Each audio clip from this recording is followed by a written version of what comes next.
This podcast is a member of the Place to Be Nation family. Visit us at placetobenation.com, the only place to be in your pop culture world. Hello, one and all, and welcome to episode 13 of ThROH The Years, the show where two guys who, I didn't think of anything this time, so we're just two guys, run through Ring of Honor, show by show, from the beginning. And as always, guy number one is me, Trevor Dane from Canada, and guy number two is Matt Feuerstein from New York, America. And that's the full name of the state. That is, and I actually am just one of the guys, so I'm secretly a pretty girl. That's a great film reference. It's really a secret, though. Nobody would ever guess. You know, you want to have a great night, you listen to this podcast, then you go find that movie. That's right. And then you forget to watch that movie. But, yeah, I want to apologize because we've been off a little bit longer than usual, and that's because I had some, the most horrible family things that can happen, but that is past now, and I am actually really looking forward to just going back and doing normal human being type things. Yes. Like a wrestling podcast. Yes, and I am very happy to have you back, and I think I speak for the entire audience of the show when I say we missed you, and we're thinking about you, and we think you're the best. Aw, that's nice. Just don't think about me in any lewd circumstances unless you really need to. Now, I'm the one who's a pretty girl. You definitely are. Thank you. So one thing that actually did help me through the last few weeks has been wrestling podcasts. And if there's anything this trying last month has taken me through, it's that I was allowed to now have a great segue to the great podcasts at the Pro Wrestling Only Place to Be Nation. You know, when your dad passes away and you're grieving, some great podcasts that really did help me. Honestly, this is true. Like, this sounds like such a fake thing, but Where the Big Boys Play hasn't had an episode in a long time, and that's, you know, Chad and Parv do a show on the Place to Be Nation podcast network, the Pro Wrestling Only Place to Be Nation podcast network, where they review WCW. And we've this is the first ever in the 13 episode history of ThROH The Years where I have repeated a plug for a specific podcast. And that's because Chad and Parv have busy lives and they haven't been able to do an episode in a long time. So it was like manna from heaven that we got Where the Big Boys Play, episode number 91, Clash of the Champions 23.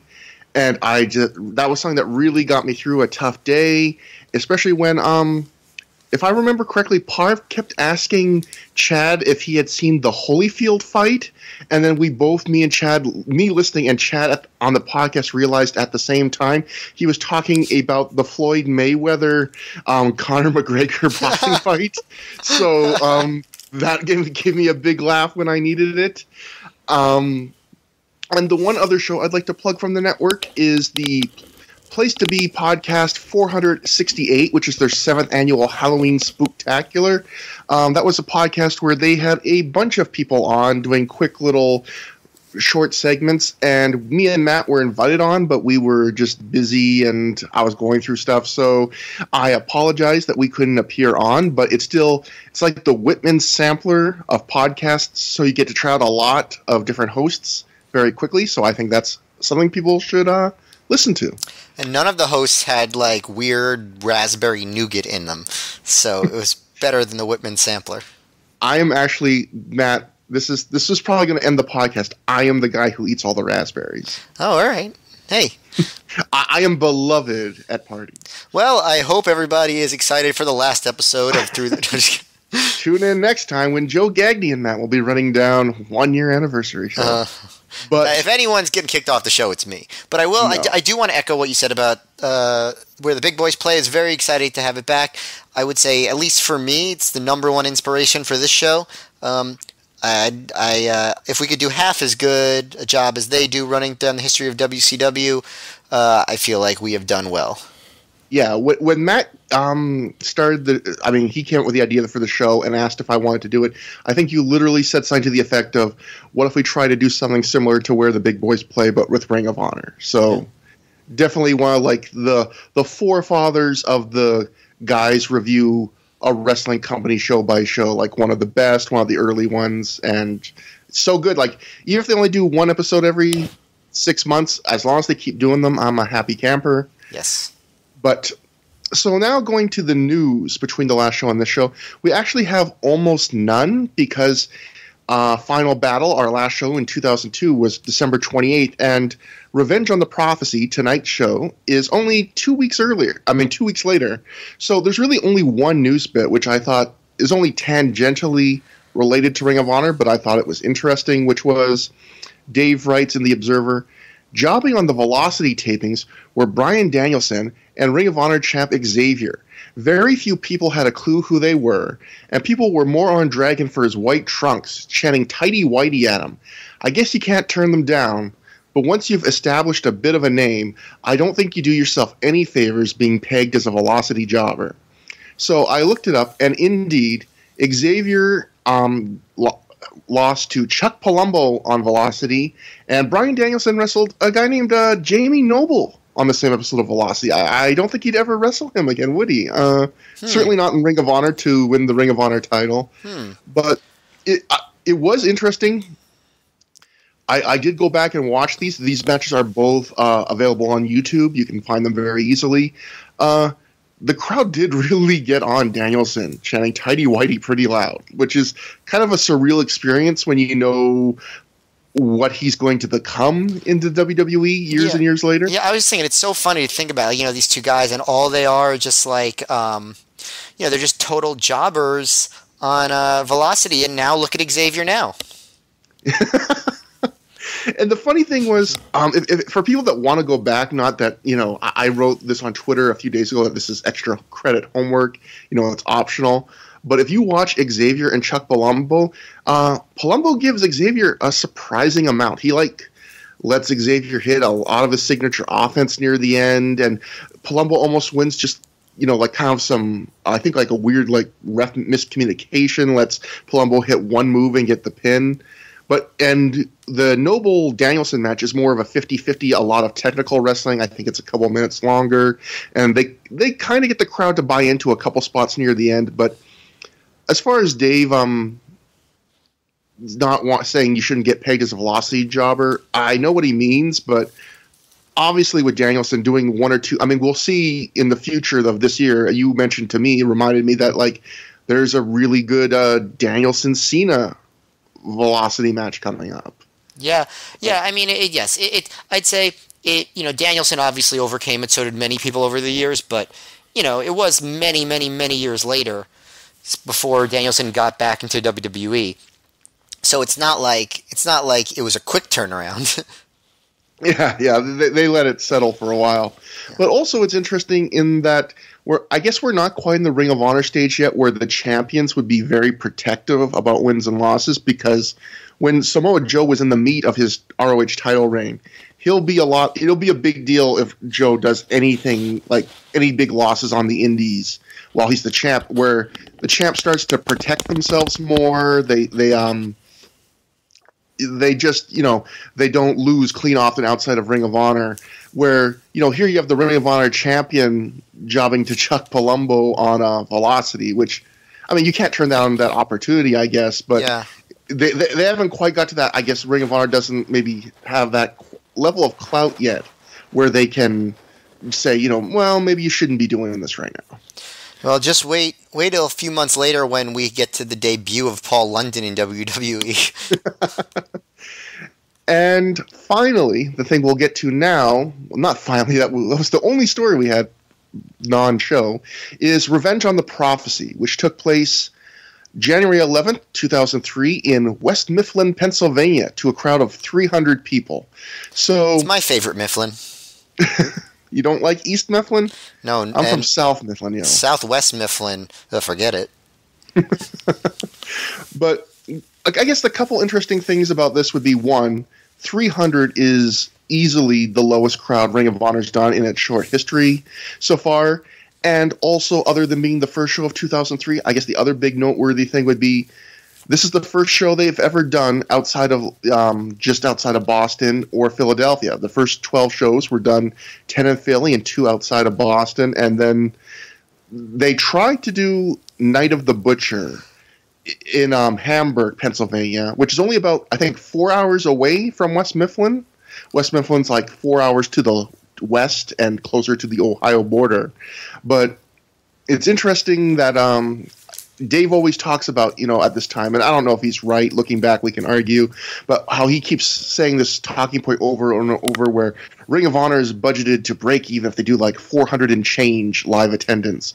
Well, this is a show where they clearly would not break even on live attendance. Yeah. Although, as I mentioned, that the DVD sales, or the tape sales, is supposed to be a big part of this too. So we don't really know what's going on there with the finances. Mm-hmm. Because I think the way Dave once put it was, if they break even with the live attendance, it's a success no matter what, because then they'll make money on the tape sales. But even if they don't break even on the live attendance, tape sales can still make up for that. So, let me just see here. It's interesting that, looking back, that they even tried to run Hamburg, Pennsylvania, and then for Night of the Butcher and had to move it back to Philly, because Hamburg is only an hour and 17 minutes away, which is almost, to me, like why bother running that close to Philly? Yeah, you're basically running in Philly if it's like less than an hour and a half outside of the city. Yeah, this is at least a bit farther away, and in fact, I went to the Ring of Honor website and through the powers of the Wayback Machine. Ooh, and they used to have a questions and answers section on the site, and one question was from a person. This person didn't leave a name. Some people, they would post their names, but someone wrote, "Will Ring of Honor be coming to Toledo, Ohio area anytime soon? I hope that you do, because I have heard so many good things about Ring of Honor, and I want to see it for myself." And the answer from Ring of Honor was, if we do well in the Pittsburgh area on January 11th and have a good turnout from Ohio, we will seriously look into running places in Ohio. So Ring of Honor lying a bit here, because I don't think they had a good turnout. They only had 300 people, but they would run Ohio anyway. Well, keep in mind, though, Pittsburgh, much smaller city than Philly. So if you're drawing like 450 in Philly, 300 in Pittsburgh, it probably makes a lot of sense. Yeah, actually, I'm not as good about U.S. geography as you, but also, I was wondering, like, I guess indies do this, but do they just walk in the parking lot once the show starts, send someone out there and say, like, count the license plates? Like, I wonder what they do. I would doubt that because of carpooling and other ways of getting to a place. I don't know if that would really be anywhere close to accurate. They probably... But you mean like who comes from what states and stuff? Yeah, because they're saying, like, if we have a good turnout from Ohio, and I guess, people who would buy advanced ticket sales, you could track where they're buying them from, because West Mifflin isn't that far away from the Ohio border. Well, it's like they hire these high-powered pollsters, and they use model precincts of interviewing like 4 people and decide, and then like scaling it out to see how. No, I'm just kidding. Nate Silver gave Ring of Honor's chances of success in Ohio a 54.7%. Oh.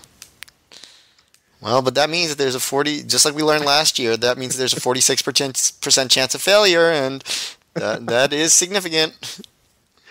And one other thing before we get into the show itself will be, this card was actually supposed to be quite different, and my memory is bad, and I wasn't following maybe all the shows this early at the time. I watched them going back, but using the Wayback Machine and just Googling around, I was able to find that this card was supposed to be quite different. Bobby Roode was supposed to be in the 4-way tonight, but Homicide took his place because Bobby Roode apparently had to cancel due to a car accident. Wait. Homicide was actually supposed to wrestle Jay Briscoe, and Jay had a last-minute personal conflict that came up. Amazing Red was supposed to wrestle in the Conan 6-man tag, but he got a booking with All Japan. His first ever booking in All Japan, Gabe says on the commentary to this show.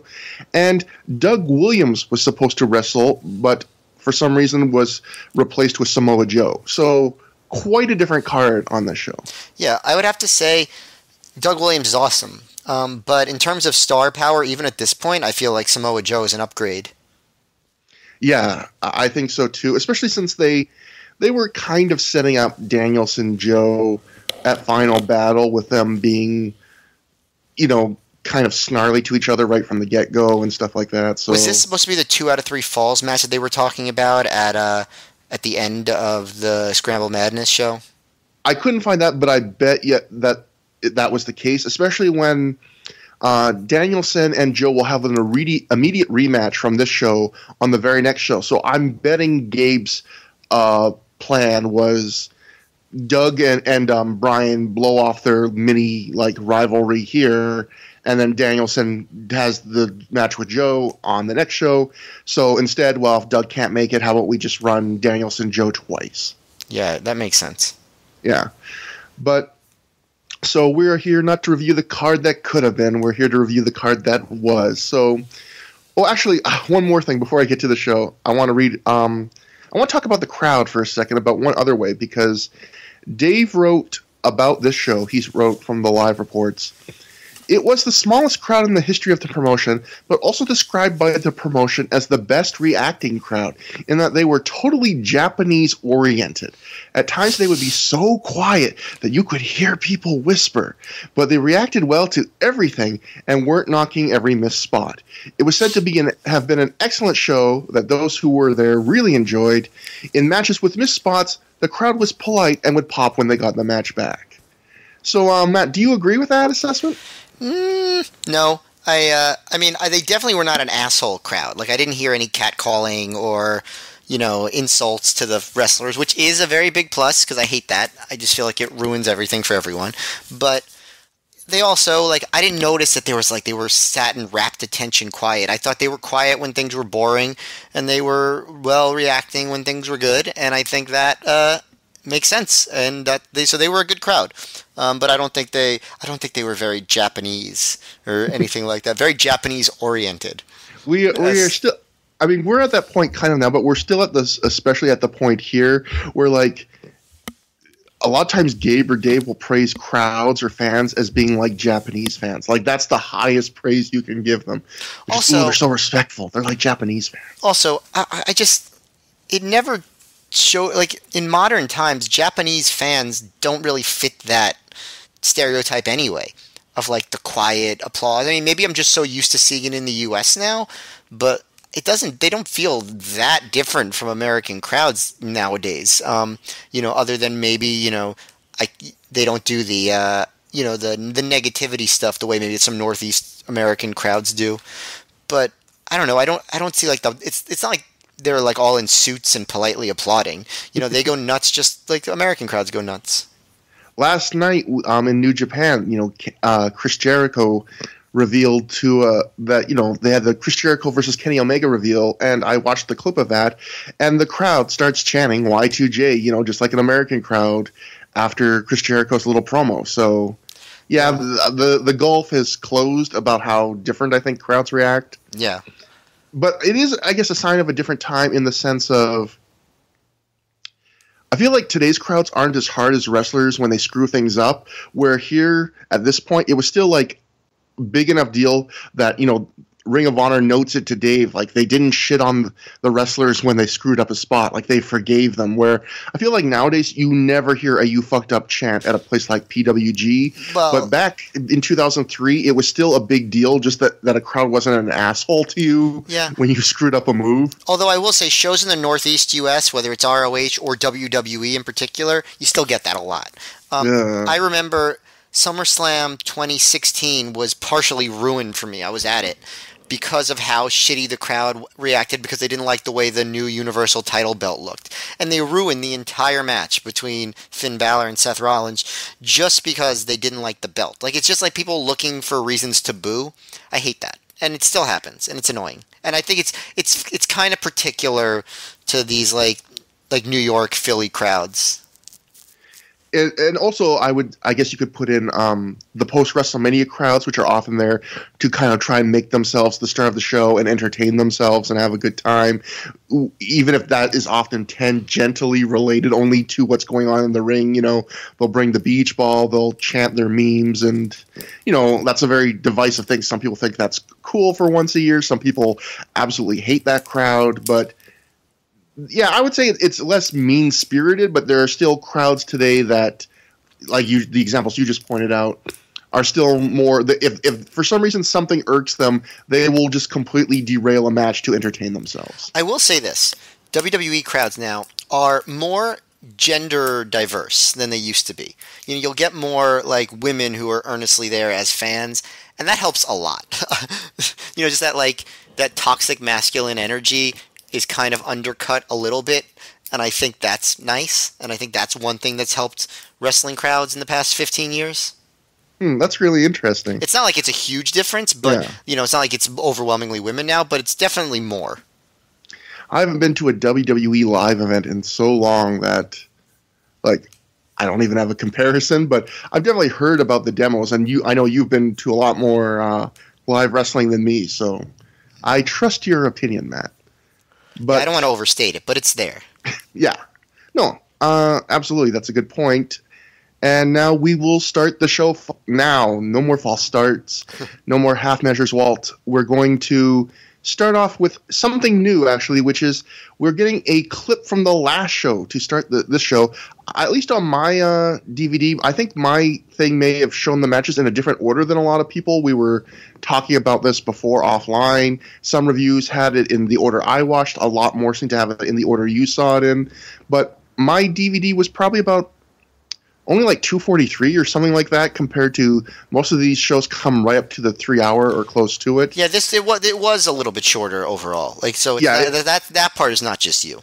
So it felt like, you know, you're seeing maybe this is the kind of thing you only see when you have time to spare. They're going to replay a clip from the last show, and that was the clip where Steve Carino revealed that Simply Luscious was the first member of his new stable. Yeah, just a clip, and that leads us directly into something else fairly new, which is we get a clip from the January 1st, 2003 episode of Ring of Honor's Philly High Impact TV, which most of us, obviously, if you're not local, would have missed. And they actually shot a fairly big angle development on their local TV, because we see the clip of Steve Carino and Simply Luscious reveal their next member of their group, which is Samoa Joe. And this is actually probably one of the funnier segments in early Ring of Honor history, in my opinion. Carino introduces Joe as the toughest man in Ring of Honor and a guy he spent a lot of time with in 0-1 with. And then he goes, we spent like countless hours in hostess bars together. And Simply Luscious, who is his real life girlfriend, she like turns from a big smile to like staring at Carino like incredulously, like what? But then her face changes back. Then Joe comes into his frame, and like Simply Luscious like wants to high five him or shake his hand, and Joe blows her off silently. And again, she looks so disappointed and changes. Like, this is the best acting of Simply Luscious' career. It's the best thing she's done in Ring of Honor so far. I thought her facial expressions were great. Yeah, even in a new stable, Joe is still mean to her. Yeah, like, I love that they've already established this. This is the kind of thing that WWE would make hay with, like, better than Ring of Honor, because they would do something like this every week for 4 or 5 Raws until it became, I think, like a thing that the crowd really enjoyed. Like, just they would find a different way for Joe to snub Simply Luscious every week. But it's an ROH crowd. They would love anything involving a man being mean to a woman. Oh, God, yeah. And that streak's going to continue tonight, too. So, Joe calls out the prophecy. He says that, you know, he and Carino are coming for their titles. He even has an I Killed Curry Man hat. So at least $20 invested on this angle. That's right. Luscious puts in I thought Luscious put in a great performance here. Great facial expressions throughout. And, I mean, Joe makes complete sense for the group in terms of they had already talked about how Joe and Carino were friends. They had that segment on an earlier Ring of Honor show where Joe blows off a post-show prophecy meeting to go eat dinner with Carino. So in a way, it's almost too sensible because it's not surprising at all. But, I mean, complete logic. They had already built to this. That Joe's part of the group. And any thoughts about that, Matt? I think that I don't know how far in advance they were planting the seeds, but I like that things are progressing logically. I think that shows some growth in the angle development in the company. I think it's cool that with the new year they're starting a new thing, and at least at this point, the thing seemed like it had promise. I'm calling it the thing in honor of ROH calling the group the group. And of course of Robbie Robertson and the band. That's right. Being called the band. Mm-hmm. Big fan. It's also interesting, I guess, that the first.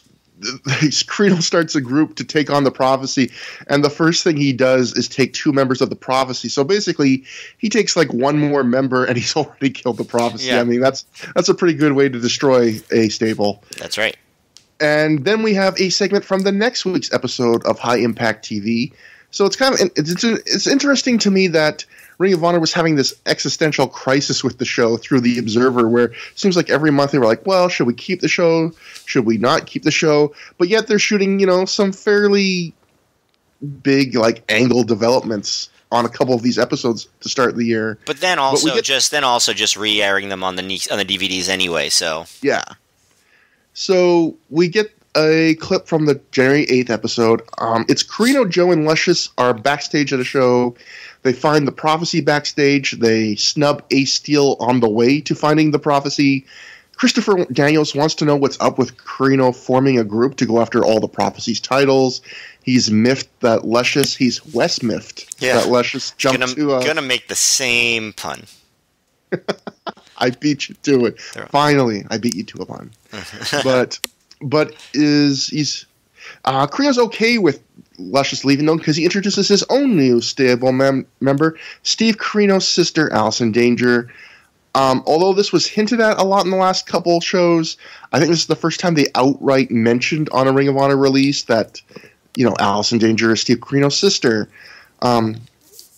Danger has ditched the Christopher Street Connection rave girl look, and she is now in a more... She's going to be... Well, I don't know if she is right here, but starting like with tonight's show, she'll be a lot more of a goth look in her attire. She'll be becoming a friend of pleather a lot more, coming up very shortly.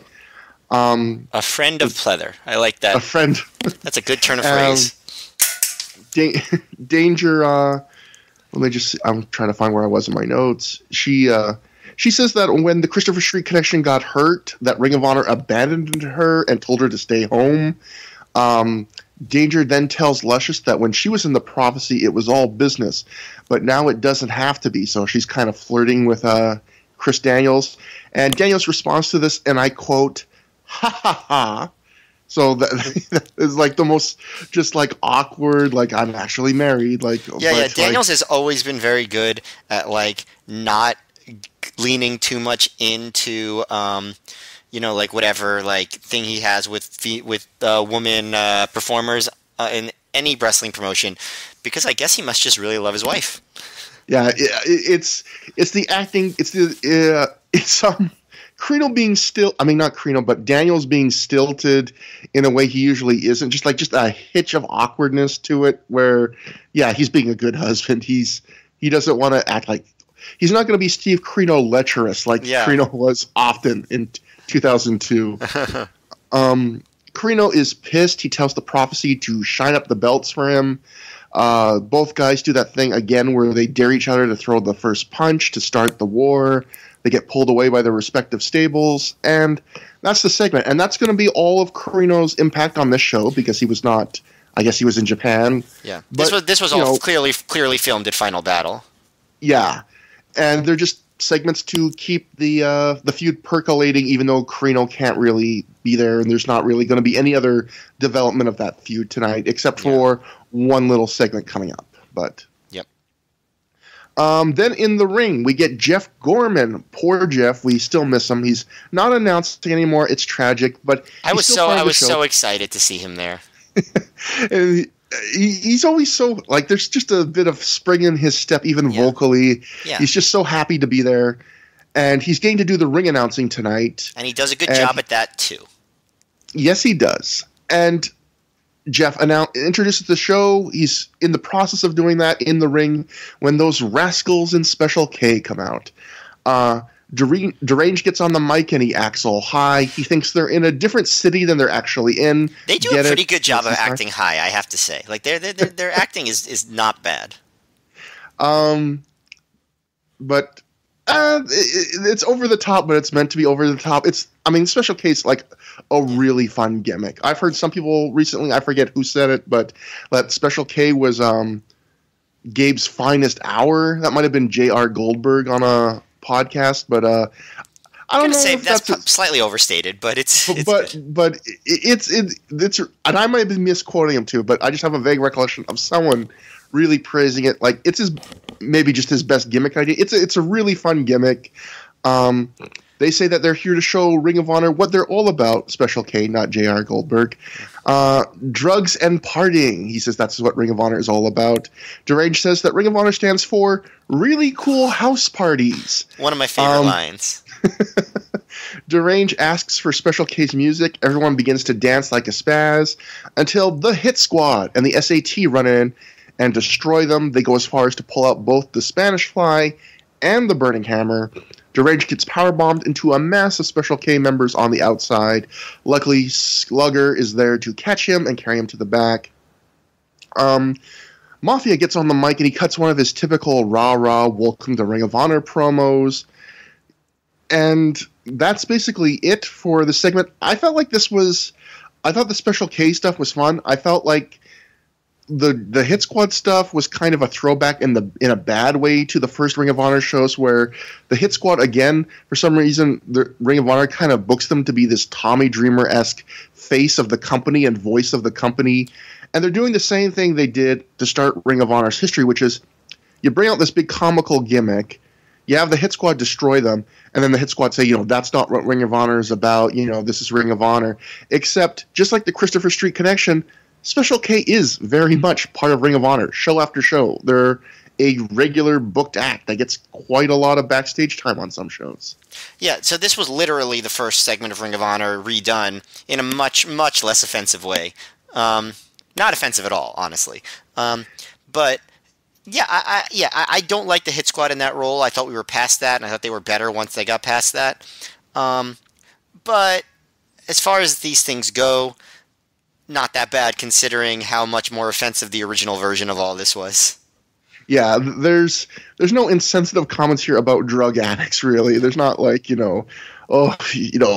addiction, it's all in the mind, don't believe it, kids, they're weak-minded people, they didn't make a mistake, they're just weak, like nothing like that from Gabe and Doug on commentary.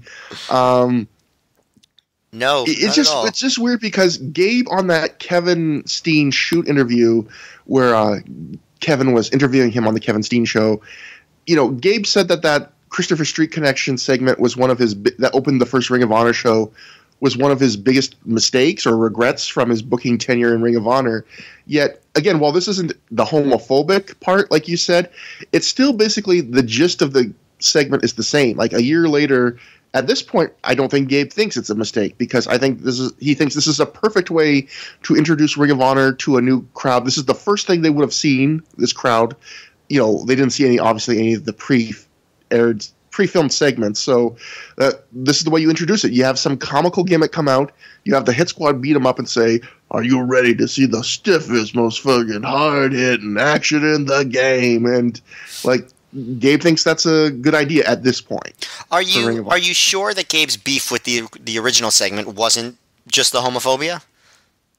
I'm not sure. I don't think he really elaborates that much. I think it's more he just says that segment. But I think you can get the segment on both ways. Obviously, the original segment is horribly homophobic.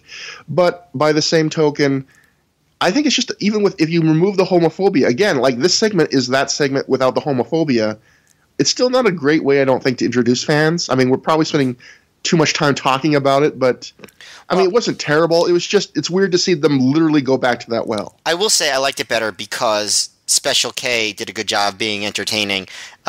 Deranged, I don't know why he hasn't been more successful in wrestling in general. He's very talented.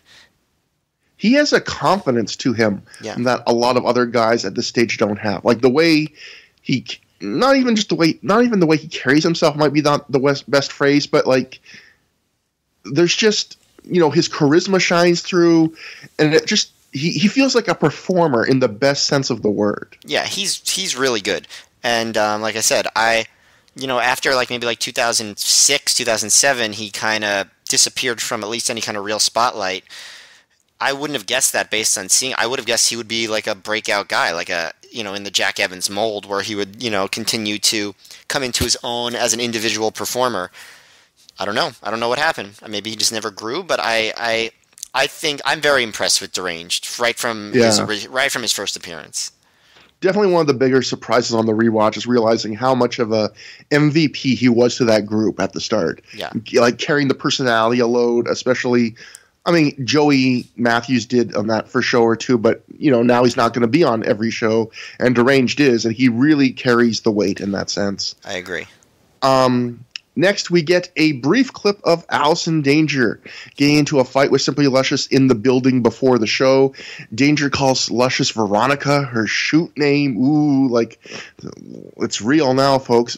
Which would be, that would be more shocking if Gabe hadn't said, hey, that's Simply Luscious, Ronnie Stevens, like 1 or 2 shows ago, as commentary just randomly. So they're slipping her real name in a couple times now. Nothing else to that segment at all. It's just a brief cat fight. And then finally, we get one more backstage segment. We're loading up on the segments before the matches here. Paul London does a backstage promo. Is this his first backstage promo?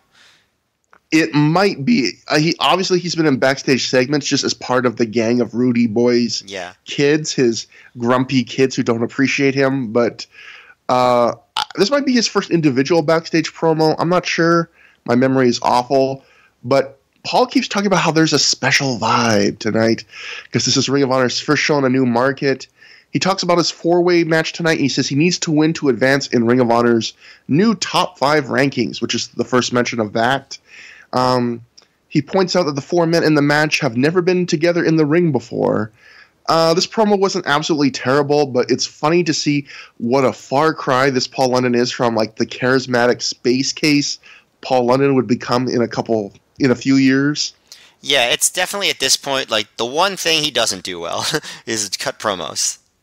Yeah, he's just a very straight ahead white meat babyface where he won't be like the intrepid traveler quote Paul London that the indies get when he returns a changed man from smiling at Vince McMahon. That's right. And then finally, after all those segments, after all that preamble, the first match in West Mifflin. The first match is Chad Collier taking on Matt Striker. No, not that Matt Striker. The Matt Striker with a Y, with a unibrow. And Chad Collier defeats Matt Striker via submission in 10 minutes, 50 seconds with the Texas Cloverleaf. Matt, what did you think about this match? So first of all, this was one part where I was impressed with the crowd. They were just very open-minded to these guys that, for the most part hadn't been in ROH before. I know Collier did have the one match with Danielson that I thought was pretty disappointing. Striker, this was his debut. Maybe some of these people had seen them before in the area. I don't know, but they were just very open to their just basic wrestling at the beginning.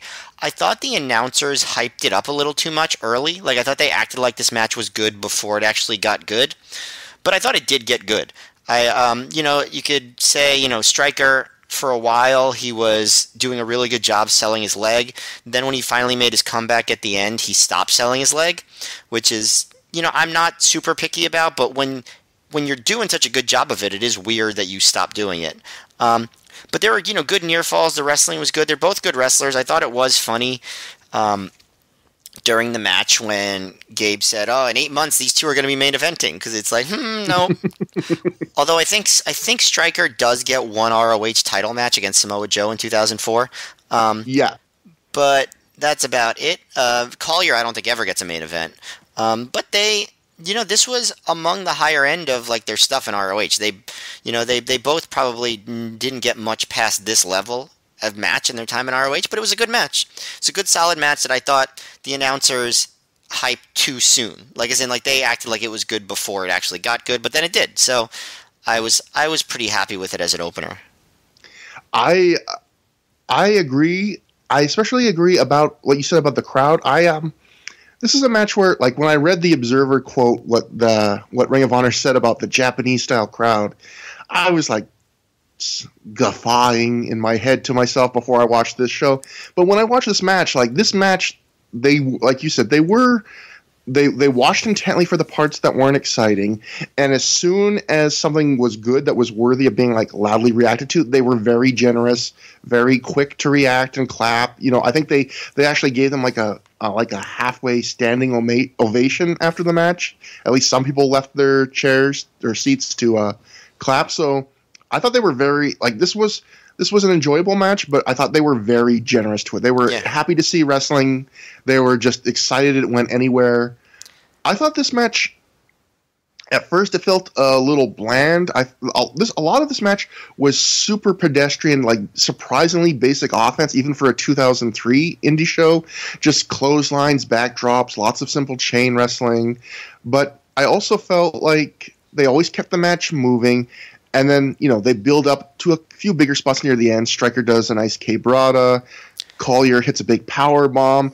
But actually, the biggest thing at the end is where they go just through a sequence near the end of doing quick pinning combinations to each other. The roll-up party that happens in indie wrestling a lot. Yeah, and it does happen in indie wrestling so much, but I feel like because the match was so basic before then, it really popped. Like, the crowd really came alive for it. It actually really seemed to care who would win a Chad Collier versus Matt Stryker match. Yeah. Which I thought was surprising. But I feel like if the match was less basic, that would have felt just like you said, the typical, it's the indie roll-up party. But because the match hadn't had a lot of flashy sequences like that, it actually did feel like more of an urgent run to the finish and did get the crowd going, I felt like. Yeah, and I think basic, as long as it's well executed, is good for an opener. And I didn't really see this as more like that Japanese style, the way Dave was saying. I saw it more as like a 1980s like house show crowd response, where like it's a babyface technical match, and the crowd is cool with that. They're excited to see that because they're excited to be at the show and they want to see two wrestlers do wrestling. And I thought then the wrestlers did a good job of it. So that was that. And so I would say it's above average. I didn't think it was mind-blowing, but I think you made a great point when you said it was just now when you said it was good for an opener, because this is the kind of opener where the crowd enjoyed it, but it's not like you set a bar so high that everyone's like, man, you put one of the best matches on the opener. Like, how's anyone going to follow that? Or you're going to burn them out? Like, there's nothing here. They didn't kill any, like, wasn't 10 minutes of near falls. There wasn't 800 moves you have to top. The crowd wasn't going to be exhausted or have too high standard set. It was just enjoyable enough. And it was also funny, I felt like, where even though Gabe had to have seen this match before, he must have got caught up in watching the match, because at first he's doing his usual spiel of like, whoever wins this, it's going to get booked regularly, and whoever doesn't win, they may or may not. We don't know. And then as the crowd gets into it and he gets into watching the match, at the end, like you said, he's going, oh, well, we just made two futures main eventers here. Like, he's completely changed his mind. He's gone from the guy who was making fun of Matt Stryker's unibrow to being like, you just saw two stars here made here tonight.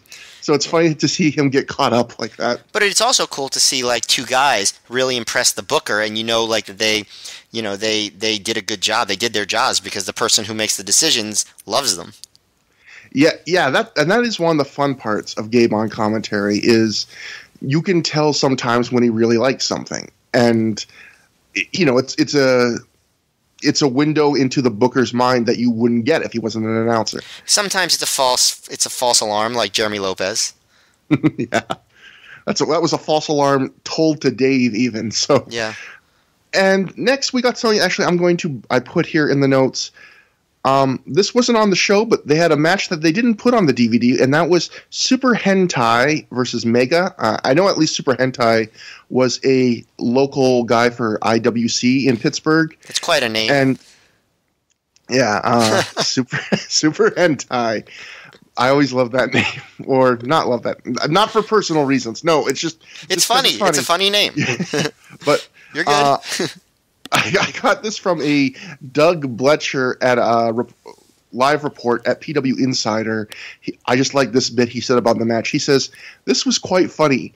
The Steelers and Titans game just ended, so Mega comes out and trying to heal up and makes fun of the Steelers losing. The only problem was that this made him a super babyface because most of the crowd wasn't from Pittsburgh, and they popped when he said this." So that's pretty funny. Maybe they did have a lot of people from Ohio for the show then. Super Hentai got his pin with the feet on the ropes, star and a quarter this guy gave it. Didn't make it to the show, probably just doing a favor to the local promoters. Next, we get a CM Punk backstage promo, very brief one. He talks about his rematch with Michael Shane tonight. Michael Shane beat him in the gauntlet match at All-Star Extravaganza when he cheated and grabbed the ropes. Punk says if he can't beat Shane this time, he won't be able to live with himself, which seems, I don't know, harsh. That you'll commit suicide if you can't beat Michael Shane in a wrestling match. If only he talked to you about how unimpressive Michael Shane was, he wouldn't take it so seriously. You might be even more depressed because you'll be like, boy, I'm like, you know what, Punk, you're right. This guy, so not impressive. I mean, what are you ever going to do in life if you can't beat Michael Shane here? I mean, you'll never have a good career in the UFC or anything. No. But CM Punk It's all Michael Shane's fault. He planted a seed somehow. Mm-hmm. CM Punk did, in fact, not have to commit suicide because he wrestled and defeated Michael Shane right here at this point in the show via pinfall in 13 minutes, 5 seconds with a roll-up. And in talking about this match, I think the best part of it is that finish because there's a couple finishes on the show that acknowledge past history and reward people that have watched show-by-show Ring of Honor through the year.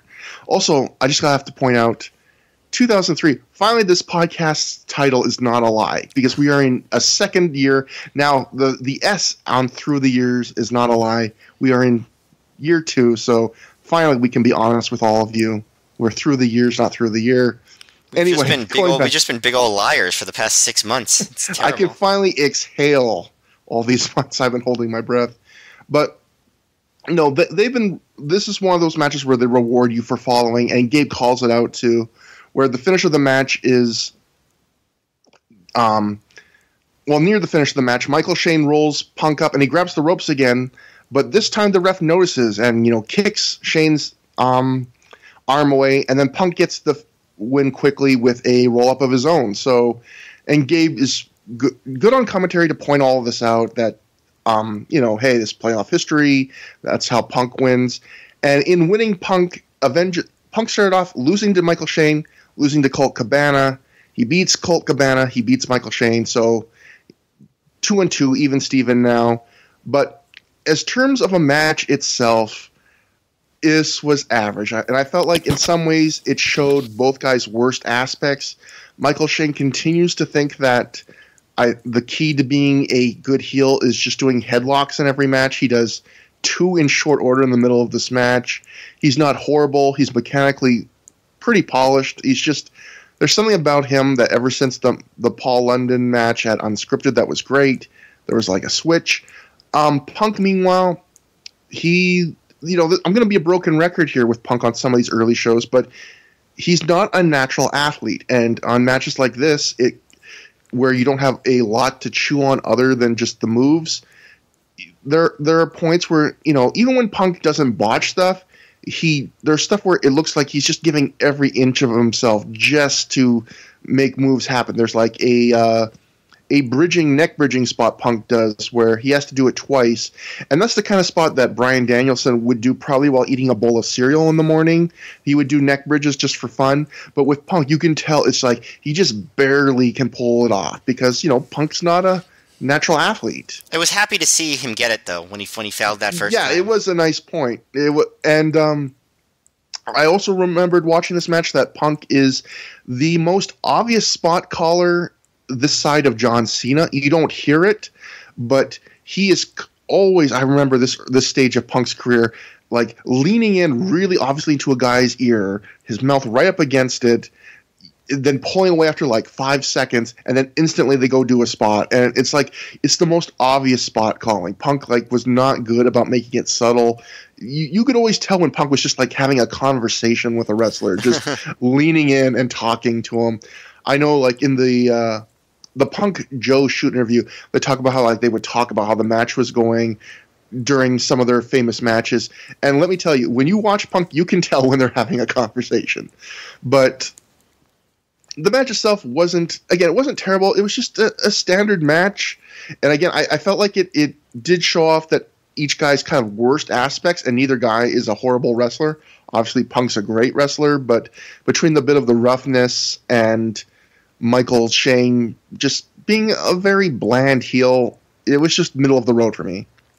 Yeah, as often is the case, I liked it more than you. I didn't think it was like particularly good, but I wouldn't say it was below average. I don't think it was below average. I think it was average. I thought it was perfectly middle of the road. Okay, that's fair. I thought it was definitely better than their previous match, and I thought it was a lot better than Shane has looked in a while. If you remember his match at Night of the Butcher, where he just seemed like he was phoning it in, I thought it was a good match. I liked that they did some callbacks. I liked the little spot they did early where they had an extended knuckle lock where they just wouldn't let go for a long time. That was unique and cool. I liked that Shane went for the roll-up again, and the referee caught him this time. And, I thought they did, like you said, a good job with the finish. So in general, I thought it was solid. I thought, like I said, Shane looked better, which is not necessarily saying much, but he did. And Punk is just not Punk yet in ROH. So this is probably as good as you're going to get from him. So I thought it was decent.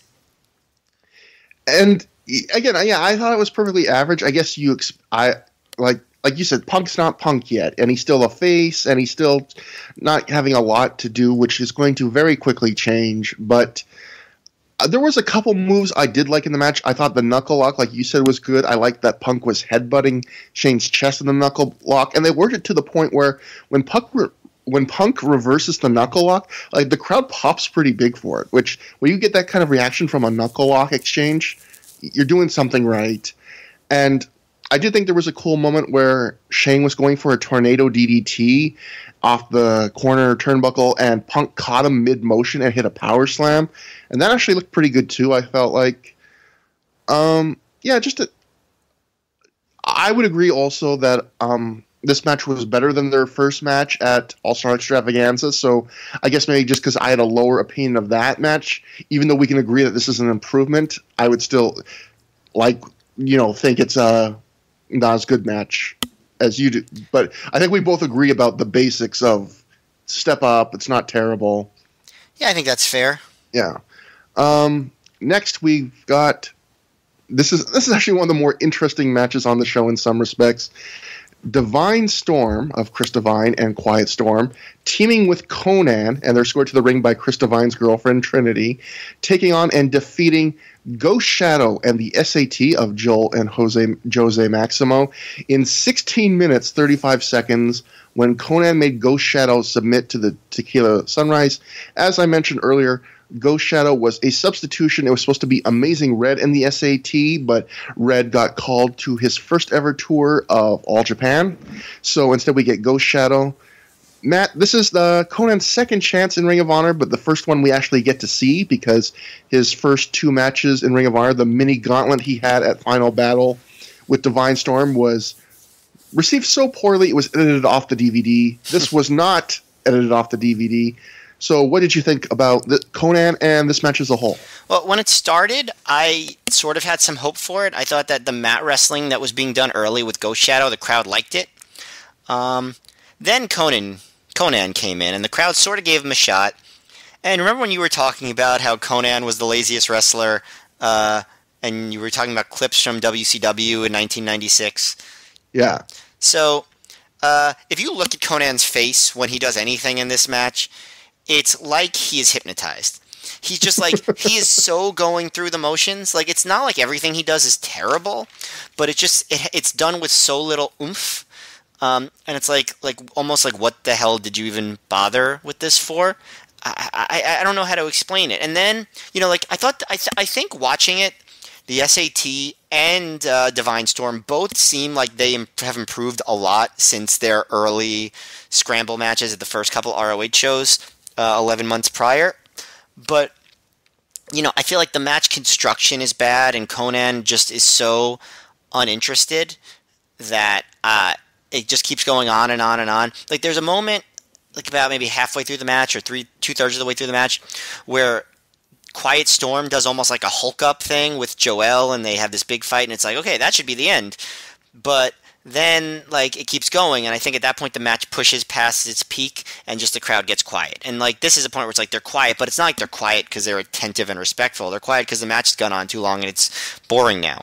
And so they do, Divine does, like, a draping DDT on Jose, then they sit down powerbomb by Shadow on Divine Storm by 2. Then Conan hits a Splash Mountain on Go Shadow for 2. But then he gets Tequila Sunrise on him for the tap out, and the crowd boos the fact that Conan made Ghost Shadow tap out, which is not a sign that Conan made a good impression. It is probably a decent sign for Ghost Shadow, I'd say. But there were some moments, I would say. The match had some moments, but I think overall it was a mess, and I think Conan was not impressive. So that's my take. See, all right, this is going to be kind of crazy, but I actually like this more than you, and I thought Conan did better than you, so for once, I'm not the Gene Siskel to your Roger Ebert, and it's of all people, it's about Conan and this match. Now, I'm not going to say I liked it a ton more. This is yet another match. If you like me saying matches are average, boy, this episode of ThROH The Years is the one for you. But first off, let's talk about the crowd a little more. I thought it was really interesting. Conan came out, and you heard some boos, but not a ton of boos. A live report said he got booed real bad. It didn't come across that way at the start to me. I thought you could hear some people, but it wasn't everyone. During the match, I felt like they kind of gave him a chance, but the second he wins the match and they realize Conan was the one who got to win the match, they boo like they way more boos than he got for his entrance or at any point in the match. Like, whatever he had done in the match, he lost this crowd. Like, they resented that he was the guy who got to win here. So that's not a good sign. So maybe more supporting your view of Conan's performance in this match, because the crowd did, he did not win them over one. He lost some of them, it sounded like, by the end. Mm-hmm. I felt like Conan, I thought he was fine. I didn't think he was great. Maybe my expectations were so low because of the live reports for the final battle matches that got edited off, because I was expecting him just to basically like suck his thumb and say, I forgot how to wrestle. And I think I wrote in my notes, he passed the bar of being watchable enough to not have your match edited off the home release. So he did pass that bar this time. I felt like he was picking his spots very carefully. He would come in, do a move or two, and get out, and you could you could say that's what everyone does in a scramble match, but especially I felt like I noticed that with Conan here, where it was like, okay, I just gotta do something, and then I can sit on the apron for a while, just like, and they'll leave me alone. And so what did you like about it again? Well, I felt like he was fine for the most part, and I felt like for a scramble, I felt like it was like, going to what you said before, it was better. This felt like, because of the guys in it, because you had the SAT, because you had Divine Storm, this felt like those first couple scramble matches and the first couple Ring of Honor shows before they ever called them scrambles. But I felt like you said, these guys have improved enough where they've gone from below average without Special K to just average in terms of scramble matches. And I never was like in pain watching this, and for a match that went nearly 17 minutes, I think that's an accomplishment. Like, I was never going, when's this going to end? I would have said that I would agree with you if it ended when I said it, during that cool part with Jose or Joel and Quiet Storm, where they get intense. But then it really did go for another 4 minutes after that with no crowd reaction. Yeah. I maybe I just have a higher tolerance for that, because I'm used to so many of these scramble match spot fists blowing the finish in terms of overkill, where they have a good point to end and they just keep going because they just have more stuff they want to do. I mean, we might see a big example of that next episode. I'm not sure. But there was one, I thought Ghost Shadow in some points looked okay. There is a sequence he has with Chris Divine where they botched two spots as badly in a row, as any spots you've seen botched in Ring of Honor thus far. They are like Bryan XL level botches. So I thought those were bad. I thought it was interesting that Ghost Shadow pulled out... Bryan XL level biatches?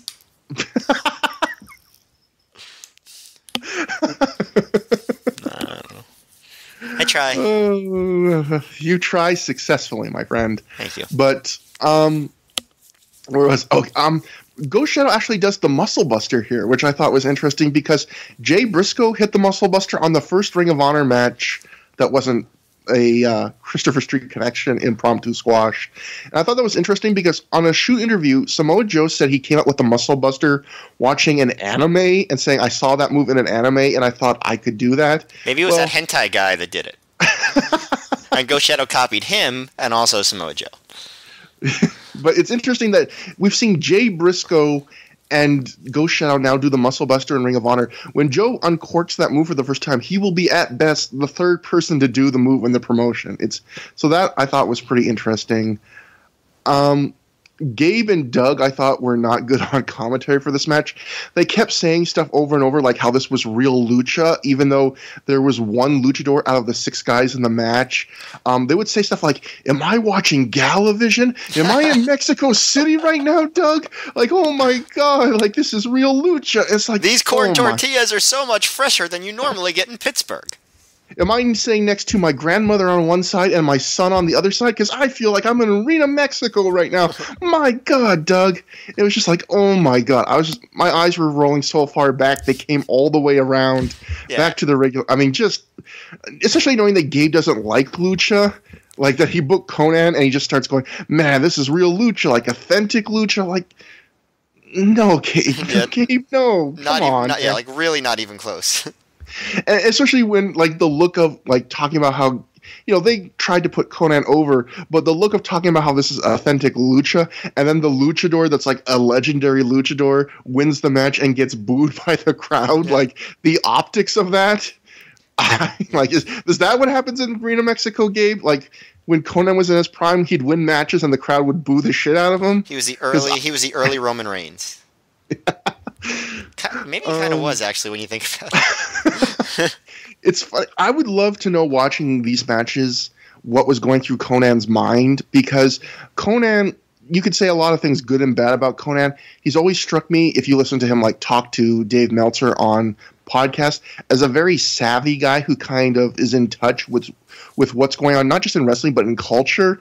So these 2 bookings Conan had feel like a real miscalculation by everyone involved. Like, Conan can't keep up totally with these guys.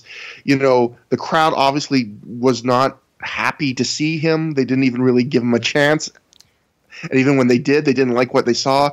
Gabe kept typing these matches for shows earlier on commentary, like, you're going to see Conan bring real lucha the way he likes it, not WCW Conan.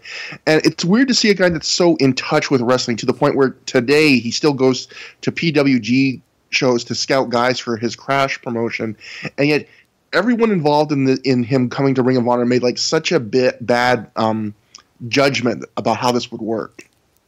Yeah, it is really weird, and I don't have an answer for why that happened or how. It just seems like the kind of misstep that he wouldn't make. But obviously Ring of Honor was a lot earlier along, so they weren't strongly as known as an identity, and maybe people didn't quite know yet their reputation they would get other than the ICP, which is, they would resent guys that came from the big leagues if they weren't a certain kind of guy. They wouldn't just pop for ICP or Jeff Hardy or Conan because they showed up. For better or worse, they would have a chip on their shoulder when those guys showed up. Yeah. And maybe that reputation, maybe Conan helped build that reputation so he wasn't aware of that reputation. But the only other couple things I'm going to mention from this match is Chris Devine's girlfriend, Trinity. She does her one move every show where she moonsaults to the floor. And this is one of those things that annoys me, where Gabe's always stressing the Code of Honor, about how Ring of Honor is about the rules and they stick to the rules. And then stuff like this will happen where Trinity will moonsault to the floor and I think Gabe literally says, you can't ring the bell at everything. Like, she moonsaults on the opposing team in full view of the ref, and he's just like, what can you do? But then other times he'll be like, here's the 5 rules in the Code of Honor that are so important. I can't believe anyone would ever outside interfere in a match.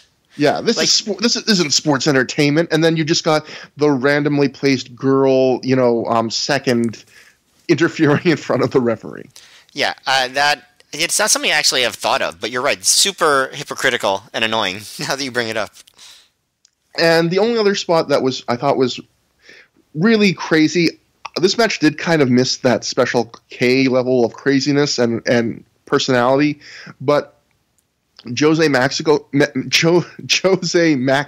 Maxago, hits an SI moonsault to the floor, and he completely crushes his shins on the guardrail. For those who were watching recent Ring of Honor pay-per-views, TK O'Ryan, when he broke his leg this year, it was basically like the same spot. And I'm just glad he wasn't hurt, retroactively watching this, that he didn't, because every time I see a guy now crash his shins in any way, I just wince, because I think of, like, shin pain has to be high on my list of places I wouldn't want to get hurt. It's probably not in the top 3, but probably in the top 10. Shin pain is just so horrible, and I can't imagine breaking your shin. Yeah, it did look pretty rough, and the fact that they mentioned it made me think that something bad happened, because usually they only mention that stuff, like they point that out when they know there was a real injury, but it looks like that didn't happen. Yeah, so to sum up that match, Matt thought it was a mess. I thought it was a mess in some points, but average on the whole. I think that match you're gonna like that based on how low your expectations are going in. The lower they are, the more pleasantly surprised you'll be. If you come expecting just like a good standard scramble, you'll probably be closer to Matt than me.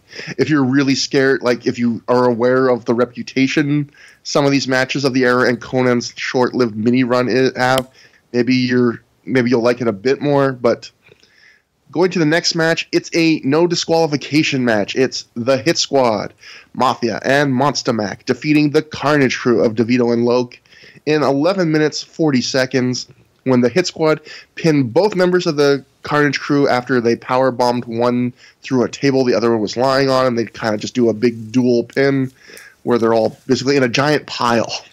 I thought this was a pretty standard plunder match. I thought this was better than their match at Honor Invades Boston, because they spent less time just choking and showing blood to the camera and more time just doing plunder spots.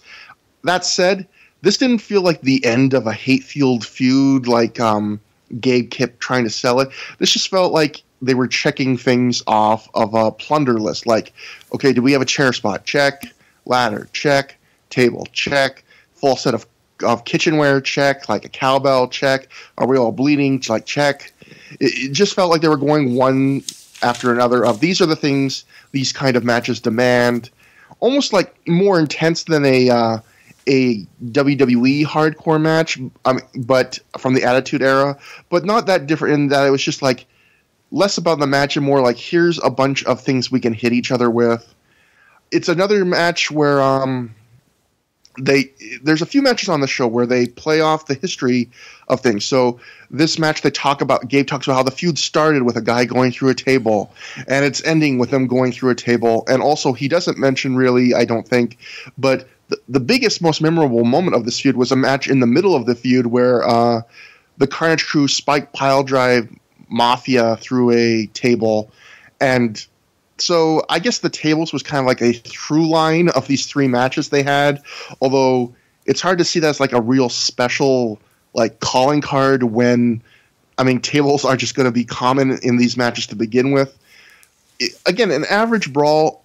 The most memorable spot for me was actually a botch, which was, or not a botch, but a malfunction. I'm going to guess what it is. Okay, you guess what it is. Monster Mac going for like a splash off of one of the lower rungs of the ladder, and the rung just breaks, and the whole like bottom of that ladder leg breaks, and Monster Mac plops on the ground, and the ladder is just busted. Yeah, it's weird in the sense that, so here's my thought process watching this moment, where early in the match, Monster Mac does his usual frog splash from the top turnbuckle, which is a good spot. It's impressive that a guy that big can do that. And then later, they bring the ladder out. And this is the one big ladder spot in the match. And Monster Max sets it up, and he only climbs about halfway up the ladder, maybe not even quite halfway, to the point where in the background you can see the top turnbuckle. He might actually be a little lower than the top turnbuckle, or if at best on the same height of it. And he acts like he's at the top of a 20-foot ladder. He makes the sign of the cross, like he's praying to himself. And I'm laughing in my head. I'm going, dude, you already jumped off of something just as high, if not higher, and you do that often. I thought, like, this is so goofy, and I'm, like, ready to really laugh at this. And just as I'm about to, like, laugh out loud, the ladder, he starts to jump, and the ladder, as Matt said, completely buckles under Mac's weight, like distorts and warps, and he kind of doesn't get any distance from the ladder. He almost wipes out, and the ladder's like completely screwed up for him jumping off of it. So I almost felt guilty during that, because I went from being like, oh, you wuss, like, climb higher. Why are you acting like this is such a big deal, to like, Jesus Christ, he almost killed himself. You know, if he had stood higher on that ladder and it had warped like that, maybe he would have, like, just taken a header and broken his neck. So I got my just desserts for being judgmental about the height of ladder spots. Yeah. I like the match less than you, so there's another one, so we can add that to the list. Woohoo! I thought there was a lot of lying around. Like, that was, like, the big problem with it. There was just a lot of lying around, and I just thought it was dull. You know, it's just like hitting guys over the head. We've seen it before. I thought they did do a lot of showing off of blood for the camera, especially early. Then the blood sort of, like, dried up after a while. Certainly wasn't anything like the Abdullah the Butcher match, which was just, I don't know what the hell that was. But you're going to see a fork, and you're going to see some blood, as Gabe would say. Yeah. But you know, I just didn't think the big spots were all that impressive. You know, I guess the table thing at the end felt very Dudley Boys, but I guess that's sort of what the Hit Squad kind of was, right? Mm-hmm. They were sort of just like a Dudley Boys clone. I guess. Let me tell you, I just want to defend you for a second. I think at least here they come off a bit more like that. There's some people that are absolutely huge fans of the Hit Squad, and I don't think they're horrible, but like, I just want to make it, if you're a big like JAPW fan, like, be kind to Matt. Don't get too angry at him for besmirching the Hit Squad. Yeah, well, I haven't watched their JAPW stuff, but watch their ROH stuff and tell me that's not what they're doing. Yeah. All right, that's just to be fair. So in ROH, that's what they did. That was the position that they were put in Ring of Honor, to be their ROH's version of the Dudley Boys. Fair? Mm-hmm. Yeah, and again, we're going back to what we said before. Also, that kind of that de facto voice of the company, where like they're supposed to just represent what Ring of Honor is, which is like no gimmicks, and we're tough and we hit hard, and just this weird like. But yeah, but they're also getting to this point where they're also one of the designated like brawling hardcore match guys too. Yeah, they do this, like I said, now that they're doing the scrambles, they're definitely better in those than they are in these, I think. I think this is just excessive. Like they now the new thing with this match was they had the cowbell when they were driving, Loke was driving that into Mafia's head. They did, I guess, some okay stuff with the ladder. They put the Carnage Crew's heads in there and hit the ladder with chairs. But, you know, these headshot matches where they're hitting each other in the head with all sorts of different stuff, they just don't hold up well anymore. They're just uncomfortable to watch. And there was a lot of that in here, right? There was a lot of like hitting over the head with a baking sheet, then the hubcap, then the chair, then the ladder. A lot of headshots, right? Yeah, and there was something that made me uncomfortable, and it's not even the headshots. It's that watching this match, like watching the show, actually, it's clear that Gabe is really starting to settle into the formula he wants to have, where he wants a scramble match every show. And starting with this show, he wants like a kind of mid-card four-way every show. And on not every show, but a lot of shows, he wants a match like this. He wants a hardcore match with, you know, plunder and blood. And on one hand, I appreciate that, like, he wants variety. I think that's something modern wrestling could use more of. He wants to almost mandate that there's going to be a guaranteed variety on every show. Yeah, he even said it on commentary. Like, we're getting to the point where we have a different thing every match. So, and in that sense, I like that. But there is something weird when you're almost like I can see a scramble match on every show and just be disposable fun, and I can like that. But there's something about when you're seeing, I know technically this was a feud, but it wasn't like a great intense feud with twists and turns. And there's something about watching blood and plunder spots on every show where it just feels like it's being penciled in every show for no great reason other than just we've got to have a dose of blood and plunder on every show. That feels kind of gross in a weird way. Like, I like hardcore matches, I like brutal stuff, but I kind of prefer it when it feels like it's special and warranted. And when you just see guys like, when you just see Carnage Crew show after show like bleed and take chair shots and stuff, I got a little bit of the feeling of like I was paying a homeless guy alcohol money to eat strange things for my amusement. Like, it made me feel kind of dirty, like in a bad way. Yeah, I mean, it's like it's also, we're watching it with 2017 eyes. And in 2003, you know, like they were competing with CZW and XPW and like that. This was still a thing that, you know, ROH was successful because this wasn't their main thing. And for a lot of companies, this was their main thing. And so they wanted to just have it there for the people that liked it. And so I get it. But it is tough to watch in 2017. We're not there anymore, I don't think. That's a great point too. Like, I never even thought about that, but I can see another reason to have matches like that is to have that on the back of the box. Like, hey, like, this is another bullet point. You know, if you like CZW, well, we have a little bit of that too. You know, you don't have to go somewhere else for this. We'll give you some of that. But there's just something weird about mandating almost on most of these shows something like this that feels weird. Where I agree. I completely agree. But next we get a couple special K segments from their January 1st, 2003 Ring of Honor TV show. I hope that it was on at midnight, and I hope that there was actually somebody sitting there January 1st, 2003, count Happy New Year, and just sitting there alone watching the Ring of Honor High Impact TV show. Because I feel like at the time that would have been me. It wasn't because I didn't live in Philadelphia, but it would have been. You would have been part of Special K's Rollin' New Year, which they called this segment. Now, the two segments they show, they look like that. One of them, they introduce a match on High Impact TV, but obviously they don't have the match because it's an older match. But it feels like for this episode of High Impact TV, they had these bumpers they made that almost like WCW all-nighter bumpers where like Special K are having a party and then they'll throw to a match and then we'll come back and see them at the party again. And the party is basically just them backstage inhaling drugs from balloons. They have two girls back there with Slugga, and there's even an on-screen like caption to let us know, like, "Hey, check out the girls with Slugger." It's like, okay, and then we see the second segment, which was them after the match they introduced. Special K are all high and either passed out or nearly passed out. The girls are annoyed because Dixie was their ride home, and Dixie's all high. Slugger carries Dixie out. He's like mumbling to the girls. And at one point, Dixie said he doesn't know what they call Jay Lethal yet, even though he was already established as Hydra on commentary, which probably tells you that they recorded the commentary like way after they actually recorded Final Battle. Yeah, and also that this was probably recorded, well, I mean, it was aired on January 1st, so this was recorded probably at Final Battle or maybe even Night of the Butcher. But, yeah, just more goofy Special K segments, and you can tell Gabe really, you know, when Gabe finds something that he knows is entertaining, he really leans on them. So they get to open the show, they get the segments here, and then we're getting the scramble match. We get the team of the Outcast Killers of Diablo Santiago and Oman Tortuga, and the Ring Crew Express of Don and Marco, and or as Dave Meltzer calls them, the Ghost-Faced Killers.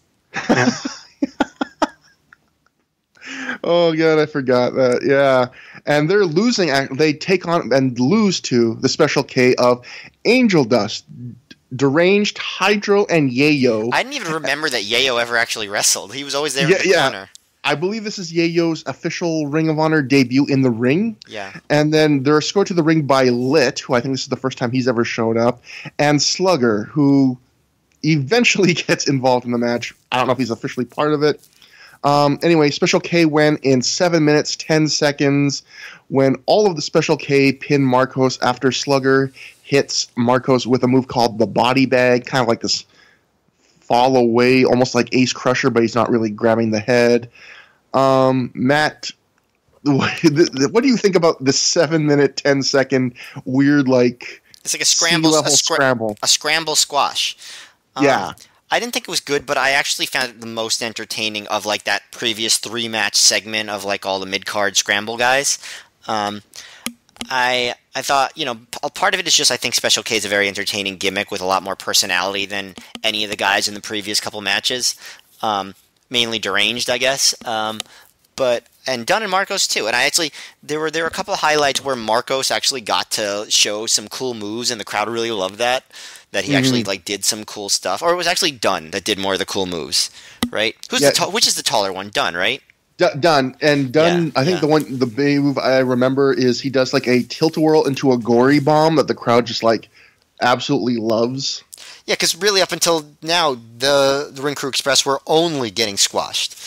So they get offense here, and they do cool stuff, and they show that they can do some of that like scramble type stuff, and they end up being in a lot of scramble type matches over the years. But then Dunn does like a Triple H style like drop down knee thing, and Deranged does a flip bump off of it, which I thought was really cool. Then Tortuga comes in, and he just totally botches a tornado DDT, which I thought was in this match sometimes even kind of amusing when that happens. But there's just a lot of weird moves. Hydro does this weird move on Dunn where he drops him on the back of his head across. It's like a lot of these moves are hard to explain. But that's part of the fun, I think, of these matches. And I just think Deranged is generally fun. He does an infrared, and Gabe says that he invented it. So then Slugger comes in, he does the body bag on Marcos. All the Special K members cover Marcos with their knees and do a pose, which I thought was a cute touch. I would describe it as a fun squash match with some cool moves. It wasn't well executed, but I was more entertained by it than the previous 2 matches. See, you said that the Conan 6-man was a mess. I would describe this as a mess. I would say as a technical wrestling match, it was below average, but I think because of its length and because of Special K and just the nature of these matches, it was still entertaining. But this felt like a mess to me, where it felt like they barely knew what was going on, where most of this match is everyone brawling on the outside, and then 2 guys will go in the ring and do a sequence. One of them will roll to the floor, another guy will roll in. There's no tags in this match, and something that's really there's a moment here where it really solidified in my mind that these guys must have had no plan, because at one point Diablo Santiago finishes a spot with somebody, and that guy rolls to the floor. And if you watch this, there's a 10 or 15 second sequence where Santiago is watching everyone brawling on the floor from the ring, and you can tell he's come on, someone get in the ring, we got to do something. He's waiting for someone else to get their turn. I did write that down. That Diablo just stands around for a while alone in the ring. And then finally someone catches on and rolls in the ring and wrestles with him. But it was just no one knew what was going on. I felt like Special K was trying to do a lot of innovative slams and stuff in this match. Yeah. And there was enough roughness in this match where there was a couple times where I was I don't know if that's an innovative new move or someone didn't do something correctly. It was getting into this weird middle ground. But it's another match again where Gabe ignores the rules, where at one point in this match, I think it was supposed to be a 4-on-4 8-man tag, scramble. And all of a sudden in the middle of the match, Slugger gets in and choke slams everyone on the opposing team, and Gabe's guess he's involved in I guess he's one of the legal men. And it's although scrambles do tend to have much looser rules in general. Yeah, definitely. But I agree with you that the match was a mess, but the other matches I thought were boring. They were messy and they were dull and they dragged. And I thought this one didn't. So that's why I didn't say it was good, but I thought it was entertaining. And that's the best you could ask for a match involving these 4 guys in Special K and then the Ring Crew, basically. And Gabe even acknowledges on commentary that not just that the Ring Crew Express, but that the Outcast Killers are members of the Ring Crew too. So he's talking about how this is an opportunity for them, which I felt was interesting, that he was acknowledging that they're also part of that crew. I thought Deranged was another moment in the show where he showed off again, his charisma and his presence and his confidence. And Gabe kind of gave him a bit of a rub here where at one point Deranged does a Code Red, which the crowd loved, and Gabe says that Deranged did that move before Amazing Red did. So I felt like that was an interesting, way to put over Deranged. Like, even though this move is named after Red, like, no, Deranged did it first, and we're acknowledging that. Like, so I thought that was interesting, and I didn't know that either. So yeah, if that's true. Yeah, I thought this was a mess, but there's entertainment to be found. Like, the mess isn't always bad with these matches, even though I thought there was some not good parts of this. But I guess basically I've seen so many good Special K matches in the last few months, like good scrambles. This wouldn't be one I would put on their like best of compilation. But yeah, it's not something. Certainly not. Yeah, it's worth 7 minutes of your time to watch it once if you've got the DVD in already, and. After that, we get to a 4-way match. This is the big 4-way. It's one fall to a finish. It's BJ Whitmer versus Colt Cabana versus Homicide versus Paul London. Paul London wins in 19 minutes, 30 seconds when he pins BJ Whitmer after a shooting star press. So this is BJ's debut in Ring of Honor. And it's weird. I almost wanted to watch this match a second time before we did the show, but I didn't have time. Because I saw a few people really love this match. People that had done reviews. After I watched, I sometimes check reviews, see how my opinion measures up. I thought this was just a perfectly fine 4-way, but nothing special. Like, I think Gabe's report said something like that this match, I mean, not Gabe, but Dave's report said, like, live report says this match stole the show or something like that. Well, you could tell by the reaction after the match, too, right? With the big ROH chants and stuff. Yeah, I thought it was solid, but, I mean, I didn't think it was anything special. I thought everyone did fine, but it was just a 4-way, and I can see why Gabe, during this match, he talks about how we're going to be seeing a lot more 4-ways in Ring of Honor. And he's right because, one, he's the booker, but looking forward into the future, every show for a long time now is going to have a 4-way. And so it's obviously Gabe wants a some kind of element that 4-ways give. Whatever he gets out of it, he wants it. But I think, on one hand, I can see why you want lots of 4-ways because they're good ways to get more. They're good ways to get action because you can do more and pace yourself less when you can tag in and out, and you have 3 other guys to work with. But on the other hand, I feel like it's harder to craft stories when you have more moving parts, and it's hard to have something more meaningful. Like, there's no real story to why this match is made.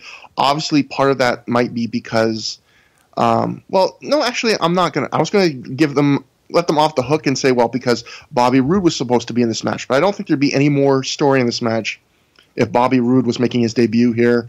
It's a wrestling match. They all wrestle. They do stuff. They all look fine. They all look solid. No one really... I don't know if anyone really stands out even. I think the thing I liked best, this is another match I thought had a great finish. Paul London takes the cop killer and rolls outside the ring, and Gabe maybe sells a bit too hard, being like, oh, well, he's not going to be in... Like, he says something to the effect... He basically talks like Paul London's definitely not going to win the match now, which I guess you could argue maybe telegraphs it. The other 3 guys wrestle a little more. Gets down to BJ Whitmer and Colt Cabana, because I think Colt takes Homicide out with the Colt 45. And BJ and Colt wrestle a little bit, and BJ hits rolling dragon suplexes, and on the 3rd he holds it for a bridge, and then Paul London hits the shooting star press on BJ to get the win while he's bridging in the dragon suplex, and it's a great finish. It's basically the finish from Era of Honor Begins, just replace Paul London's shooting star press with low-key doing the Phoenix Splash, and in much quicker pace to it, so it feels more out of nowhere too. And yeah, I would say this finish is actually better than that one for that reason. Also because they had London take a huge move and like roll to the floor for a minute or two. But also, this is an example of occasionally not seeing something makes it better, where the camera barely catches London standing on the top, and then it doesn't catch the first, like he jumps out of frame to start the shooting star press. So when he comes down, it's like he falls into frame out of the sky, like he was like skydiving or something, and just drops straight down onto Whitmer, and it looks great. Like the framing of it actually looked really good, and I thought that was a tremendous finish. But as a whole, I don't think there's much about this match that I thought was like maybe my hype, knowing that people said that this was like a show stealer and really great. Maybe it's a victim of me putting an expectation too high. I thought this was just a good, solid, standard 4-way match with 4 guys thrown in it. Okay, well, here's what I'll say about it. So ROH did 2 of these like 4 corners singles matches, like 4 corner matches with like single competitors, in 2002, as far as I can recall. One was the 60-minute one for the crowning a champion, and the other one was the 45-minute draw at Final Battle. Am I missing any others? I was thinking about that too. I'm worried that I'm missing some, but those are at least the only 2 that stand out in my mind are crowning a champion and Final Battle. Yeah. So I think that this is really the first proper like 4-corner survival that ROH becomes an ROH tradition for years, where it's like 4 guys, they end up doing like a shorter but quick pace match, and this match doesn't hold up as well as a lot of matches because this is like the archetype. This is the one that they were all patterned after, and I've watched a lot of these matches over the years. These are the ROH ones I'm talking about, and the best ones basically do what this one did, and to varying degrees of success, which is they build to just a lot of big spots at the end. You're not going to get a ton of story with them. You know, there were some in this match. There was, that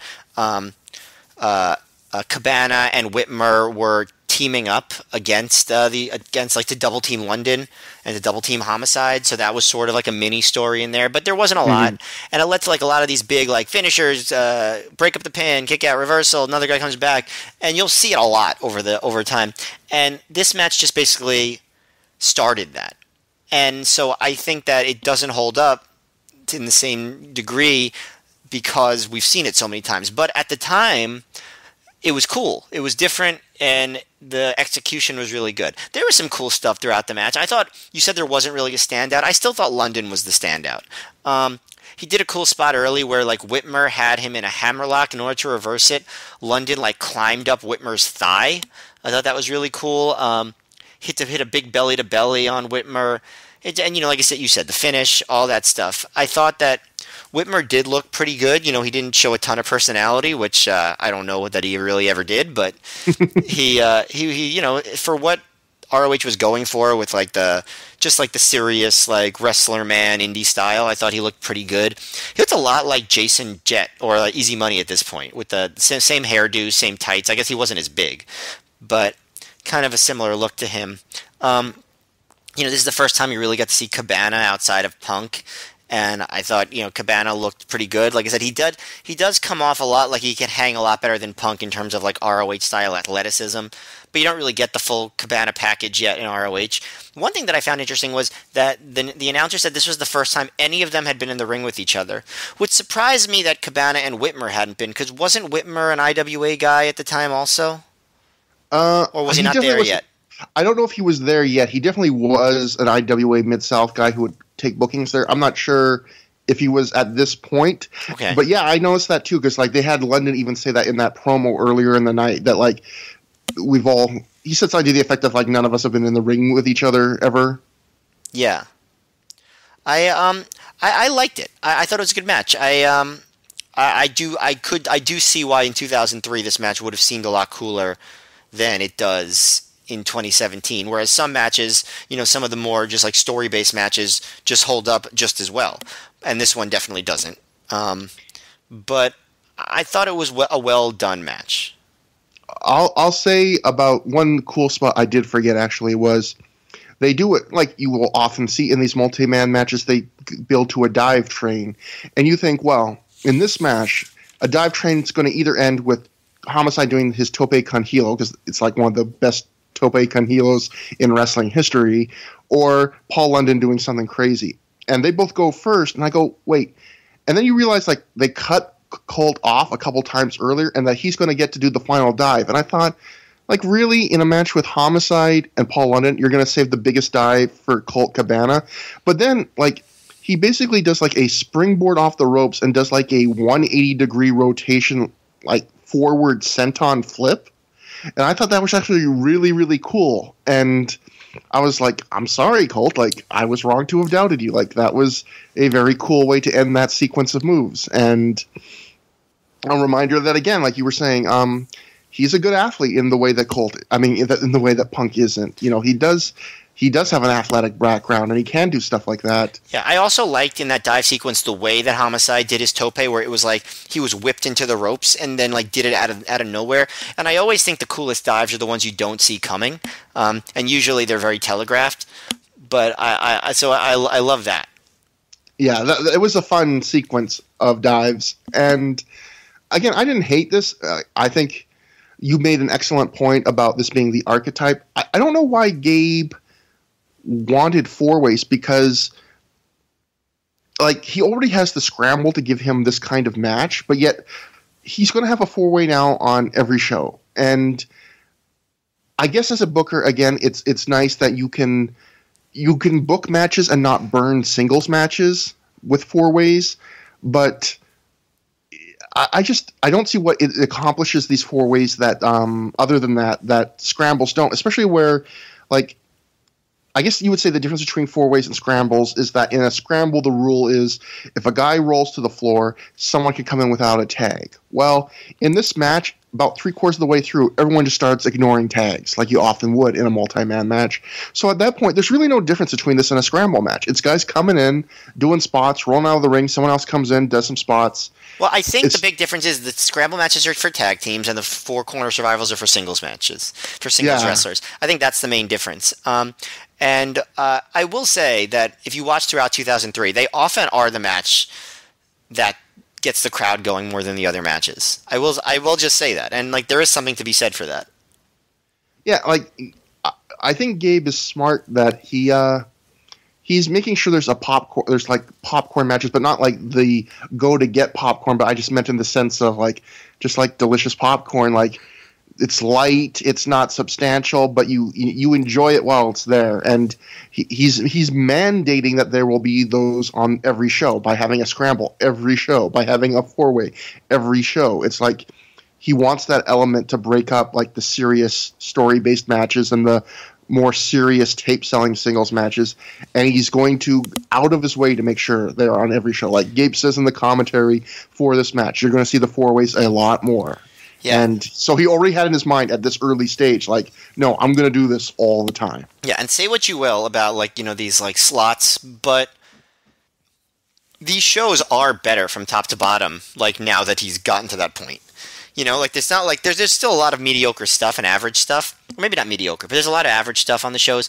But think about where we were even 6 months ago in ROH time. You know, besides the Honor Invades Boston show, pretty much every other show from around that period and earlier, just a lot of shit. And they've gotten to a point where every match has its niche, and they all like are matches that seem like matches that have some sort of meaning.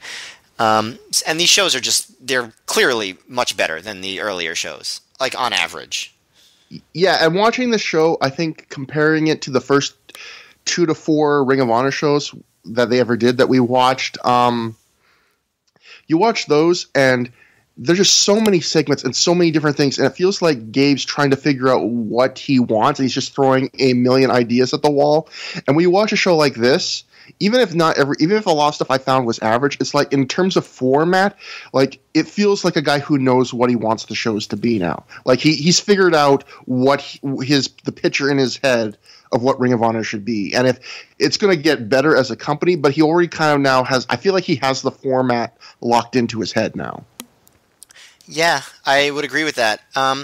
But it works in the sense that it's an improvement, and the company, I think, is getting better in terms of consistency. So for now, I think I'm happy with it, even though it will get old after a while. Yeah, and you know, I'm sure it also probably is not a coincidence the shows will keep getting better when he doesn't have to think about exactly like what kind of shows he wants to have. Now he can focus more just on, all right, I'm always going to have this, so who do I slot in for this month? You know, yeah. I know this show works this way, so, you know, what's going to be my top, rather than the first few shows where it just felt like they were just trying a million ideas. And they sure were. trying to see what worked. Like, does homophobia work? No. Does like a million backstage segments work? No. Okay. Like, just. But something that did work, that will always work, is American Dragon, Bryan Danielson, and Samoa Joe wrestling. And they had, I believe, their first singles match ever, certainly in Ring of Honor here. Samoa Joe defeated American Dragon via pinfall in 13 minutes, 20 seconds after he hit the Island Driver.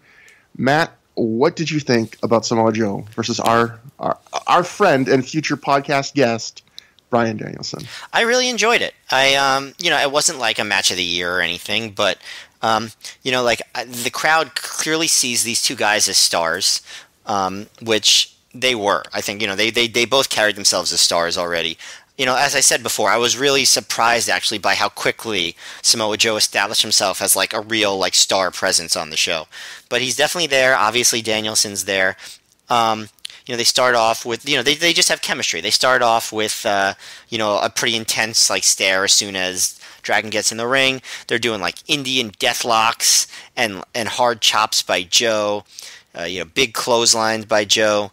Joe, and then Joe does the hard-hitting kicks to Dragon's chest, does the face wash. Joe debuts, at least in ROH, the Ole Ole kick with the Dragon in the chair on the floor. He doesn't do the Ole Ole part, but that's the kick, he knocks down the guardrail and everything, or dents it. A really cool spot, I think, is when Joe does his like patented power bomb and then kick out into STF combo, but Joe just acts like a madman during it, and he's going, I own you, and then he goes fucking nuts to the point where even Gabe and Doug and commentary are like, whoa, he is so intense there. Yeah, and then Dragon comes back and he's like, come on, like I love that stuff. Like they really know how to do the intensity, it's not a complex match, like there's not like this big complex story. It's just these guys are matching each other, and Joe with the hard hitting, and then Dragon tries to match him, and Joe does the Island Driver and he wins, and they make a big deal out of the fact that it only took one finish to put down Dragon, because the whole thing they've been pushing with him on commentary is that you have to do your finish to him twice to beat him. And yet everyone's managed to do that, but Joe, it only took one finish and it beat Dragon. I think they had good chemistry. Like I said, it wasn't, they didn't try anything too fancy with it. They didn't do everything they can do by a long shot, but they did a good job. Yeah, I agree completely.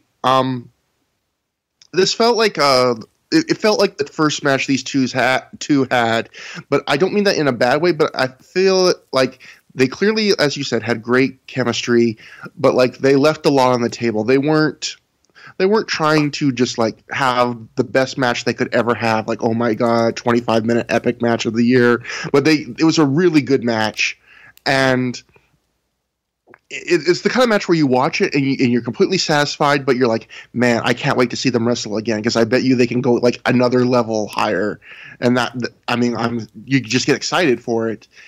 And the intensity, again, like they're almost too intense for this match, because they have no beef, but they're like so intense with each other. There's just something that they bring out in each other, I guess. Like they just, okay, like let's go for it. They did the same thing at the beginning of the 4-way at Final Battle. I think it's like, exactly like it's sort of like the reaction of like you get the sense like Danielson is like, oh, you think you're the tough, hard hitting guy? Well, I'm the tough, hard hitting guy. Like it's just that natural, like we should be rivals, and I actually kind of like that.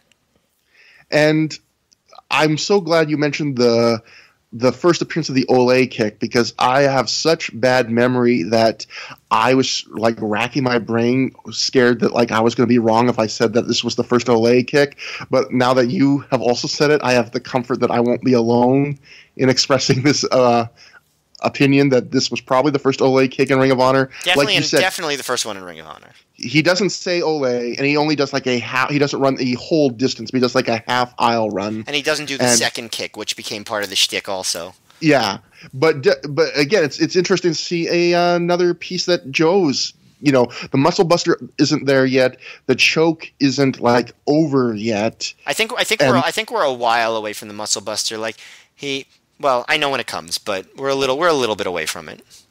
But it's funny to think that like like you said, he's already caught on and established himself so quick, but yet so many of his key moves aren't established yet.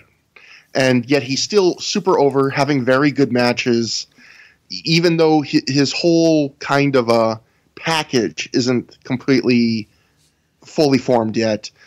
One thing I really liked about this match, too, was I don't know if there was like an overt story in this match, but what I liked is a lot of times in wrestling, you'll see one guy will wrestle what the other guy is best at, and they'll go 50-50, and it'll feel really unnatural. Like, you'll see a guy like Timothy Thatcher wrestle some indie guy that isn't a really great technical wrestler, known for being a great technical wrestler, but because they want to do a Timothy Thatcher technical wrestling match, they'll go like 50-50 on the ground. And or AJ Styles and Shane McMahon. Extreme example. Yeah, probably a much better example, actually. But what I liked about this is I don't even know if they were really trying to make this a story, but both guys try and do what the other one's best at, and they're good at it because they're well-rounded wrestlers, but you never get the impression that they're as good at it as the other guy. Like Danielson, he tries to go blow for blow with Joe, and he does pretty well. But at the end of the match, there's one exchange where they're going blow for blow, and you think, Danielson's getting the better of this, and then Joe just clocks him right flush in the side of the temple with a jumping knee, and then hits the Island Driver and wins. And it was like, yeah, Danielson's really tough at striking, but Joe's better at that. And just likewise, Joe does a bit on the mat with Dragon, but Dragon spends far more of the time on the mat than Joe does. He really works over his legs. So it felt like what this match should be, which is these guys can both do a lot of things, but they both still have their strength. Like Joe's still tougher at hitting. He's going to be the harder hitter, and Dragon is still the technical guy. He's still the guy who's going to be better on the mat. Joe should have had a T-shirt at the time that said "Tougher at hitting." I killed Curry Man, and then flip it over inside out. Tougher at hitting. Yeah, that explains why. But what else was I going to say about this? There are a couple really cool spots. First off, there's a lot of full force slaps in this match. Like, not on the level of low key Samoa Joe, but they hit each other pretty hard. Dragon gets suplexed from inside the ring to the floor, and it's a hardwood floor, and he lands right on his tailbone, it looks like, which made me wince. Oy. This isn't like a match you'll put on your end of year list for 2003 or anything like that, but it's really good and enjoyable, and it almost reminds me of Danielson said about Super Crazy versus Eddie Guerrero from the very first Ring of Honor show. He said he liked that match because they had a good match, but they didn't ruin anything for their main event. They didn't set the table too high. Although I will say this is better than that. Yeah, I was about to say, that was literally what I was about to say. This match, I think, is significantly better than Guerrero Super Crazy. But it was the same thing where it was like, if I was the guys in the main event, I wouldn't be watching this match and going, Jesus Christ, I'm not going to be able to top this. Why are these guys setting such a high bar? And why are they blowing all these moves?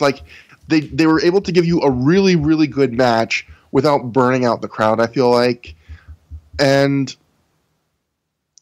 the other thing is, like you said, Gabe, one of Gabe's best booking things, I think, of the last few shows, well, he was doing it for a long time, is, as you mentioned, he was putting over that, yes, Danielson can sometimes lose a match, but if he loses a match, generally it takes two of a finisher to put him down.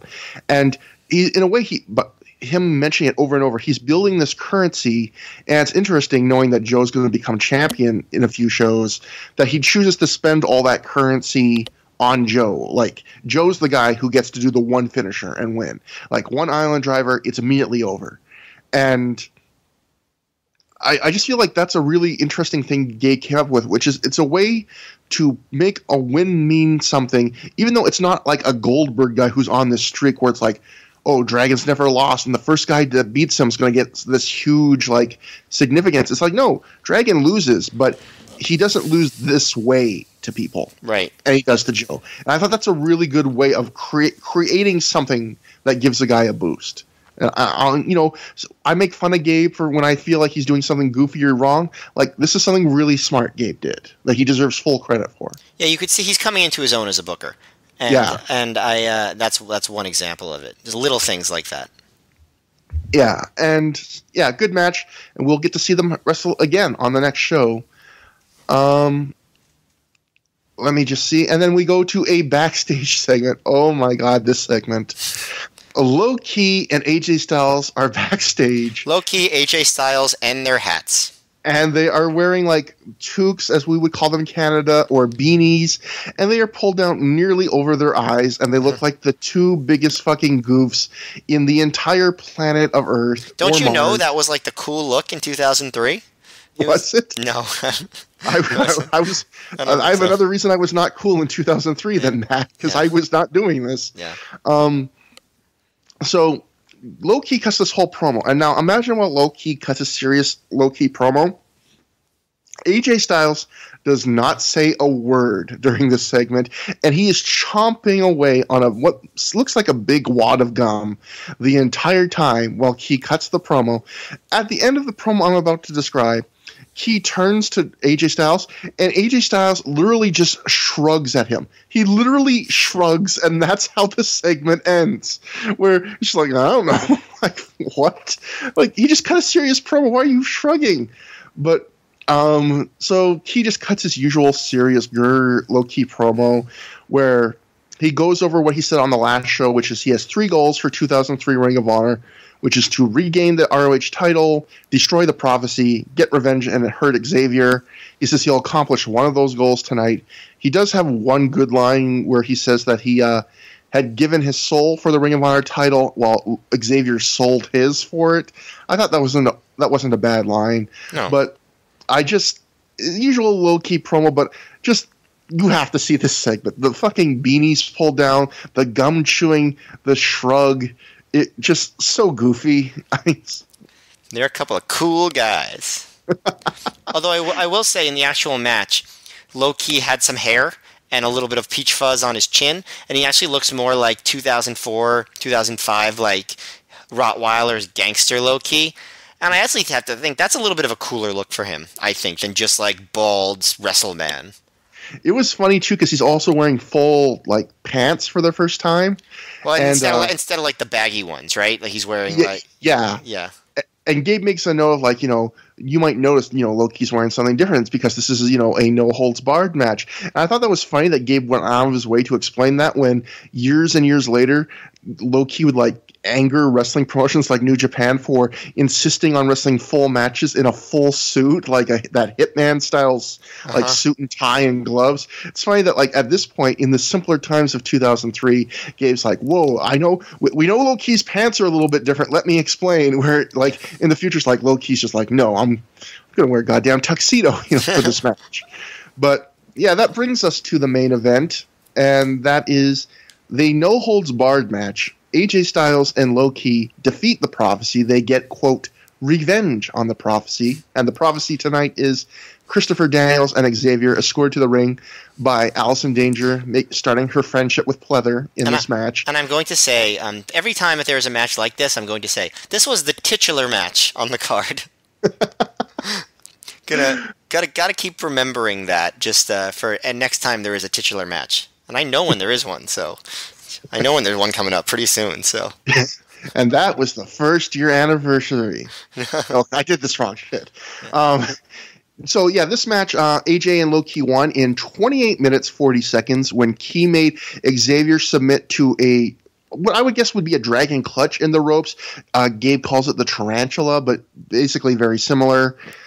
And I thought this was a good match. I didn't feel like this was a blow-away match. I thought the thing that impressed me about this match was when you look at that run time, 28:40, they went the almost whole half hour at a pretty good clip. Like not always breakneck, but they always kept it moving, and they never really slowed down. Even like heat segments and submission work and stuff like that don't linger too quickly. Like guys are always coming in and out with tags. They're always keeping it moving, and I think it's a real testament to these guys' cardio, that they're all good athletes in that sense, that the first 10 minutes of this match, if you had just told me how long is this match going to go, I would have said, oh, this is going to be a 15-minute match. Yeah. But they wrestle it like they're working 15 minutes, but they go half an hour almost.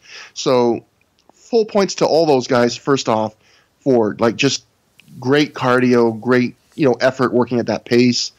There is not another match, again, like a lot of these matches, not a lot of story tonight in this match, except, again, the ending. It seems like the theme of the show is a lot of matches with not a lot of story, but they then have an ending that's a really great ending that ties directly into a past match. Because near the end of this match, they go to the outside, and Low-Ki grabs a giant metal rod with cement pylon on the bottom. He puts it on Xavier's midsection on the outside, and then he slams a chair on the top to drive it into his midsection. And it's a great callback because that's what Xavier did to injure Low-Ki in their singles match where Xavier won the title.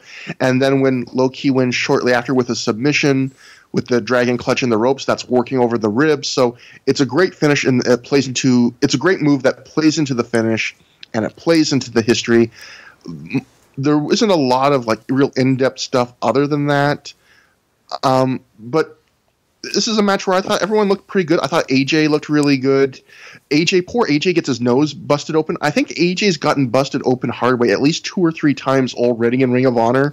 He has a glass nose. It's not like a big bleed. It like bleeds a bit and then it stops up for most of this lengthy match. But I just felt like, man, like you got busted open again, you poor guy. And it's weird. Like it's for a match this long, I don't have like a ton of specific things to say about it, except one thing I guess I'll say before I hand it over to you is the rules are weird, where Gabe says this is a no-holds-barred match. And what does that mean? He says, well, it means there's no holds barred. He says, but there can still be disqualifications. He says, it's just there's no holds that are barred. So it's weird because in this match, a table, Christopher Daniels gets Styles clashed through a table near the end of the match. Low-Ki hits a pylon into a guy's midsection with a chair. Allison Danger interferes multiple times, one time coming in the ring to break up a pin in full view of the ref. None of this is a DQ. So at some point, they should have just called this a no DQ match, because rather, Gabe makes this huge point of like, it's no holds barred, but there can still be DQs, which really this was just a no DQ match. I don't know why he felt the need to make that difference. I don't know why. But I'm like, what did you think about the match? Well, so I agreed with almost everything you said. I thought the ending was great. I thought everybody looked good. I thought the 2 big issues I had with it were, like, the pace was really good. It was all action. I thought, like, some of the timing was a little bit off. Like, there were a couple of hot tags, one by Low-Ki and then one by AJ, and both of them were mistimed to where they did not feel like hot tags. Like there was a period early, like probably the longest heat segment was when Xavier and Daniels were working over Low-Ki's neck. Like Xavier did a reverse sitting cattle mutilation. He did some suplexes, and then there was just this weird spot where like Low-Ki or Daniels dropped Low-Ki and Low-Ki tagged in, and it was like all that for that moment, and the crowd didn't react at all like it was a hot tag. But AJ still did the House of Fire thing. Then a minute later, AJ did another hot tag to Low-Ki, and it was kind of the same thing. It's kind of a minor quibble, but I think it would have added a little bit of structure to the match. But I thought one other thing that stood out to me was Xavier, for the first time ever, really seemed like he fit in with this crowd, with this crew. He didn't seem noticeably worse than them. And, I mean, I think most people would say, I guess I know Xavier has his big fans, but he is worse than these 3 guys overall, right? But it didn't come off that way here. He did a good job. This might have been his peak in terms of just, like, seeming like he belonged at this level. It wasn't the best match he was in. I thought the match with London was, like, a better match because of intensity and stuff and a story, but this might have been his singular best performance. He did a good job. There was actually a rare moment where Daniels botched a spot where Low-Ki was going to slingshot him out of the ring, and it doesn't actually work, so Daniels has to like hit the ropes and then kind of fall through the middle rope out of the ring. That just stood out to me because you never see that. Like, one thing that these guys are good at is executing what they're trying to do. But I thought it was a really good match. I thought, not a great match, but because it was a little bit formless, but good. I really did like the final two spots with the callback to Unscripted, where he hits the cinder block into Xavier's chest, and they sell it like Xavier had to go to the hospital with broken ribs, and then Daniels getting a Styles Clash through the table. I really liked that, and I just thought that it was a proper blow-off. It really was the blow-off, because at least to the Low-Ki versus Daniels feud, that feud's over. For pretty much for good, and that was the first year of ROH. So I like that they tied it up. They ended the first year, now on to new things. Yeah. First off, I want to say, when you just called it formless, I think that's like the perfect word. I think this match, like, all the work was good, and again, I really am impressed by how the pace they kept for half an hour. But the thing that keeps us from being great and just being good is it felt formless for all the reasons you said. So the other interesting thing, to respond to what you said, is you were saying, that this is the blow-off, and it was, but that's one of the things that kind of irked me about it, where, first I'm going to read in The Observer, Dave wrote, they did an angle injury to Daniels, and Key pinned Xavier for the finish, which should set up the two up for a title belt at some point. Which is funny because, no, like you said, this is the end of the feud. And when you listen to the commentary, it's clear Gabe is booking this as the end of the feud. I think this is another match where he says, like, this is going to end the feud, which I hate that because it's so inorganic. But one thing I hate about this especially is he said this before in matches where Gabe's on commentary has gone, whoever wins this match will win the feud. He almost ended the feud there. And I think that's so inorganic. I think the wrestler should decide when feuds are over, not the commentator. But what I really hated here is because Low-Ki at Final Battle, and just on the promo before this show, and during the commentary that bring it up, has said he has 3 goals for Ring of Honor in 2003. He wants to regain the ROH title, he wants to destroy the Prophecy, and he wants to hurt Xavier. At the end of this match, he's done none, really. He's hurt Xavier a bit. He's broken his ribs. That's it. The Prophecy still have both the titles. Christopher Daniels actually has the most recent pin over Low-Ki in that 4-way. He's in the last time they've been in a match together other than this, he pinned Low-Ki directly clean. He doesn't have the Ring of Honor title, but yet everything in this, Gabe treats this as like this is the end of the feud, and it is. In all intents and purposes, this is the blow-off for the Key Daniels feud. We don't get another singles match. Key doesn't regain the title, obviously. He doesn't go after Xavier again, and it just feels like it felt arbitrary to me. It felt like what it was, which is they're wrapping up this feud right now just because they want to get to other things. They want to get to Prophecy versus Steve Corino's group. They want to get to all sorts of other stuff, and so they just decide, okay, let's end the feud in a tag match right now. I think the problem is less that they ended it and more that they had Low-Ki say that in the promo. Like, if he just said, "I want to win the title back," that could be against anybody. But instead he had to add that whole destroy the Prophecy thing. That was incongruent. I think that I have more of a problem with him just like them having him say it than having them actually end the feud. Because I do think that the feud was kind of I don't know. I thought it had overstayed its welcome anyway. I could have actually gone with one more Key Daniels match, because I think they could have topped the match they had before at Round Robin Challenge, which was good but not amazing. And especially, like, this is a new city, so they haven't seen it before. To me, that would have been a perfect show to do Daniels and Key one more time. Well, so I know I'm getting a little bit ahead of myself, but was Low-Ki supposed to be involved in the second Round Robin Challenge? I don't think so. I actually think, if I remember correctly, and I might be completely wrong about this, I think the second Round Robin Challenge came as like an impromptu thing when, like, the show had some guys couldn't make the show. Gotcha. Like, I don't even know if Round Robin Challenge 2 was a planned event. It might have been more of a spur of the moment thing, but I just don't like that inorganic feel to ending feuds like this. And yeah, like you said, if Key didn't say those 3 things, it's not nearly as big a problem. It makes him look stupid to be this babyface making these big promises and then basically falling short on almost all of them. But it's weird because they really focus on it because they have Key do that promo on Final Battle at the end of the show with those 3 points. They have him do it again right before this match, and then during this match, the commentary points out those points. So they're really focusing on it while at the same time saying the feud is over.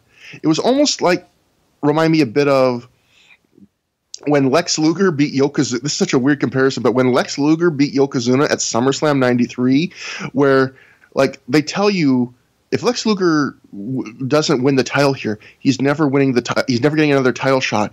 And then Luger wins by countout, and they're all celebrating like he's done it, he's beaten Yokozuna. But in the back of your mind, you're like, he's not going to get the title now. Like, didn't you just tell us that's like the huge point? It's like the same here, where it's like they've won the feud, and then in the back of your head, you're thinking, yeah, but he wants the title, doesn't he? Right, like they act like they're not thinking the obvious thing that everyone else would be thinking.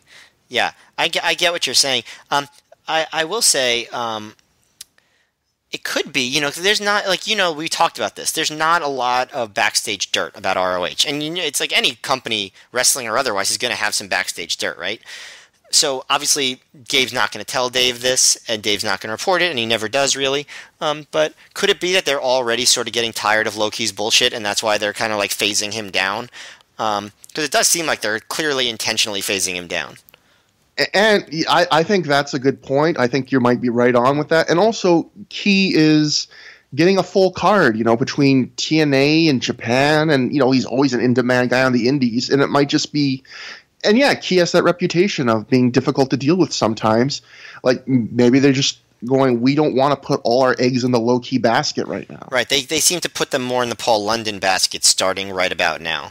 Yeah, or even Samoa Joe coming up soon. I don't think they get right... Like, they're going to put the title on him, but not treat him like the way they treat him in a year. But yeah, they're definitely taking a step back from low-key. They still realize what a huge talent he is, but I think he's the first example, and we've seen this a few times in Ring of Honor, where Gabe will push a guy to the top, they'll have their run on top, and then they'll still be around and still be treated like a star, but Gabe will never really push them that same way again once someone's had their run. Yeah. And I feel like Key's run wasn't that long. It was basically the first 6 months of Ring of Honor, but he's definitely, I feel like he's the first example of Gabe's had his time with him, and he's not ever going to get that spot again. Yeah, Joe was another example of that. Yeah. So going to the end of the match, after the match where AJ put Daniels through the table with the Styles Clash, post-match Gabe and Rob come out to check on Daniels and help him up. And I feel like in early Ring of Honor, that was always the signal when Ring of Honor wanted to, like, make you think something was kind of real when it really wasn't. Like, put Gabe and Rob through the curtain and have them come out. Yep. But I thought this one was made a little bit weaker by the fact that if you watch the ring entrances for the main event, you can just see Rob sitting all alone in the bleachers watching them come out from behind the curtain. So he was already out there just like, it was just weird, one of those weird moments where you're like, hey, Rob's just like not even backstage. He's just sitting there watching the guys come out. Yeah, although that's happened a few times over the months. Yeah. But, yeah, good match. And then we close with one final segment. Backstage, Allison Danger finds Christopher Daniels sitting against a wall. He's drained. He's beat to hell. She brings Daniels his titles. I should note that Daniels not only has the Ring of Honor tag title, but they announced him going into this match as the FWA champion, which is a British title, which will come into play soon on another show. And so she brings him both his titles. She tells him Xavier's been taken to the hospital with injured ribs, or broken ribs, like Matt said. Daniels cuts a quick promo saying Key and Styles got lucky, and that he also says Allison Danger became a full-fledged member of the Prophecy tonight, and as Steve Corino's sister, she'll be integral to fighting his new stable. Allison Danger then helps Daniels up, helps him limp into another room, and that's the end of the show. And I'll say that Daniels did a really good job here of cutting a promo while still acting like he was like completely just beaten to hell and on death's door. Yeah, which I agree. Probably isn't an easy thing to pull off. No, he's a good promo. He remains a good promo, one of the better characters in the company. Second only to Deranged. No, just kidding. And that's the end of the show. So that is the first show of the year, 2003. Revenge on the Prophecy. The first of 20 shows we'll be covering in 2003. So, Matt, what did you think as a whole of the show? I thought it was pretty good. like I think it dragged a little bit in the middle. But I think it was a pretty solid top to bottom wrestling show. And I have to say, if you're just like going to some random like tiny gym in Pittsburgh, even in 2003, and you're seeing low-key AJ Styles, Christopher Daniels, Samoa Joe, Bryan Danielson, CM Punk, Homicide, Paul London, all these guys, that's a pretty damn good deal. Even in 2003, I mean, you look at it, when like so many of them are actually big stars years later, and that's like an even extra thing. But even at the time, these were like some of the top wrestlers in the world, just in terms of talent. And you just get them on just some like, this is like just a tiny show basically. That's pretty cool. Like I have to say that's pretty cool. And I think that show is just, ROH has a good roster now. They have a good roster of guys who are stars to their audience, and it only gets better from here for a while. And they've gotten themselves to a good place. So this was a solid show. I don't think anyone needs to run out and watch it, but if you like this style of wrestling at all, you're not going to regret watching it. I would say that. It's impressive that, like, you going to what you said about how much talent they have now.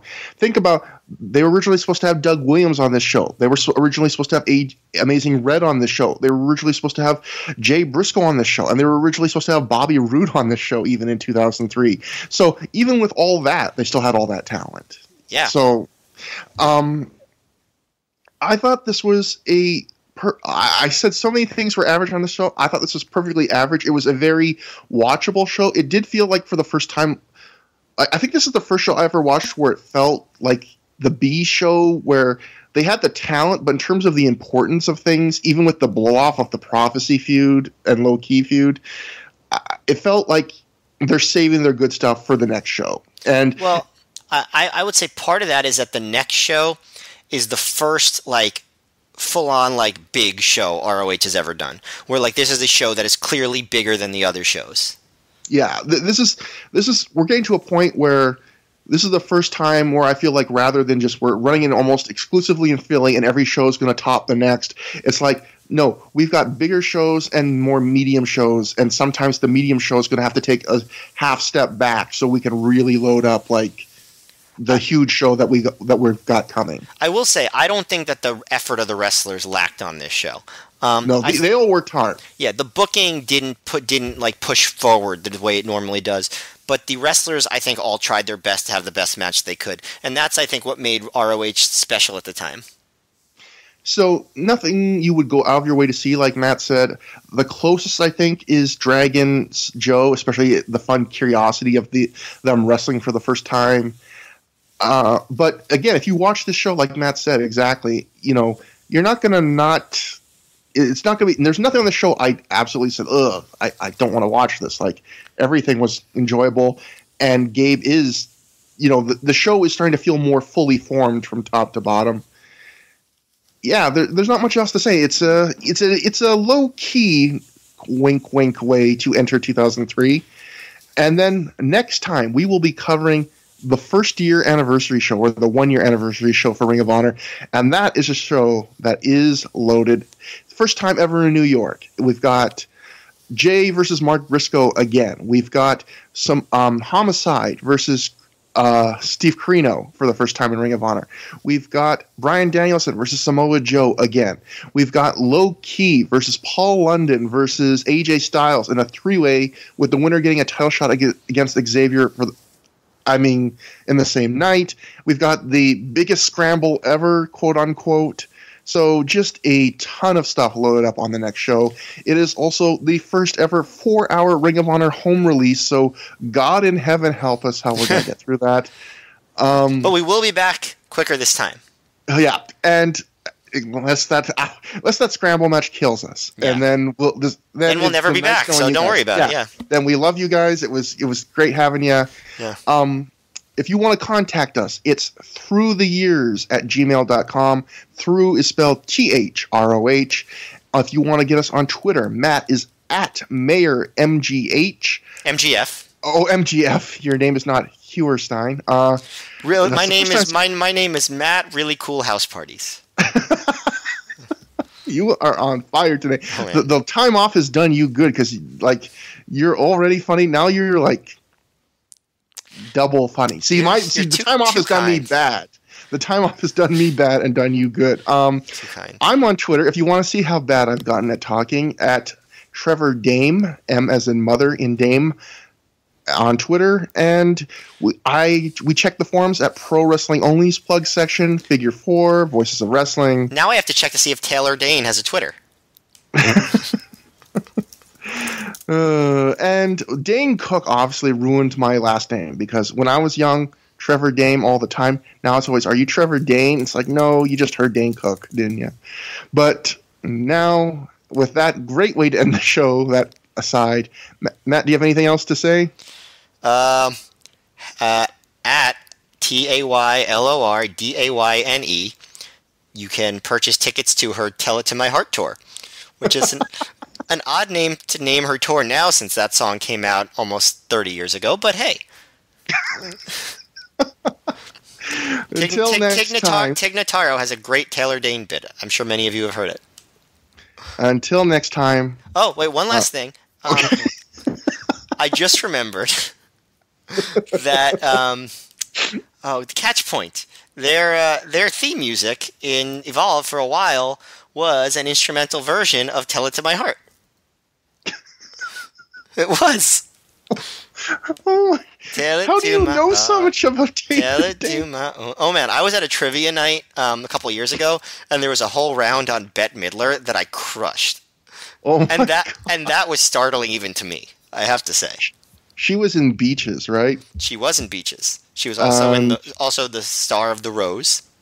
And she sang to Johnny Carson on one of the last Tonight shows. Correct. And she was in Hocus Pocus. Yes, and Some Say Love, it is something. I don't know.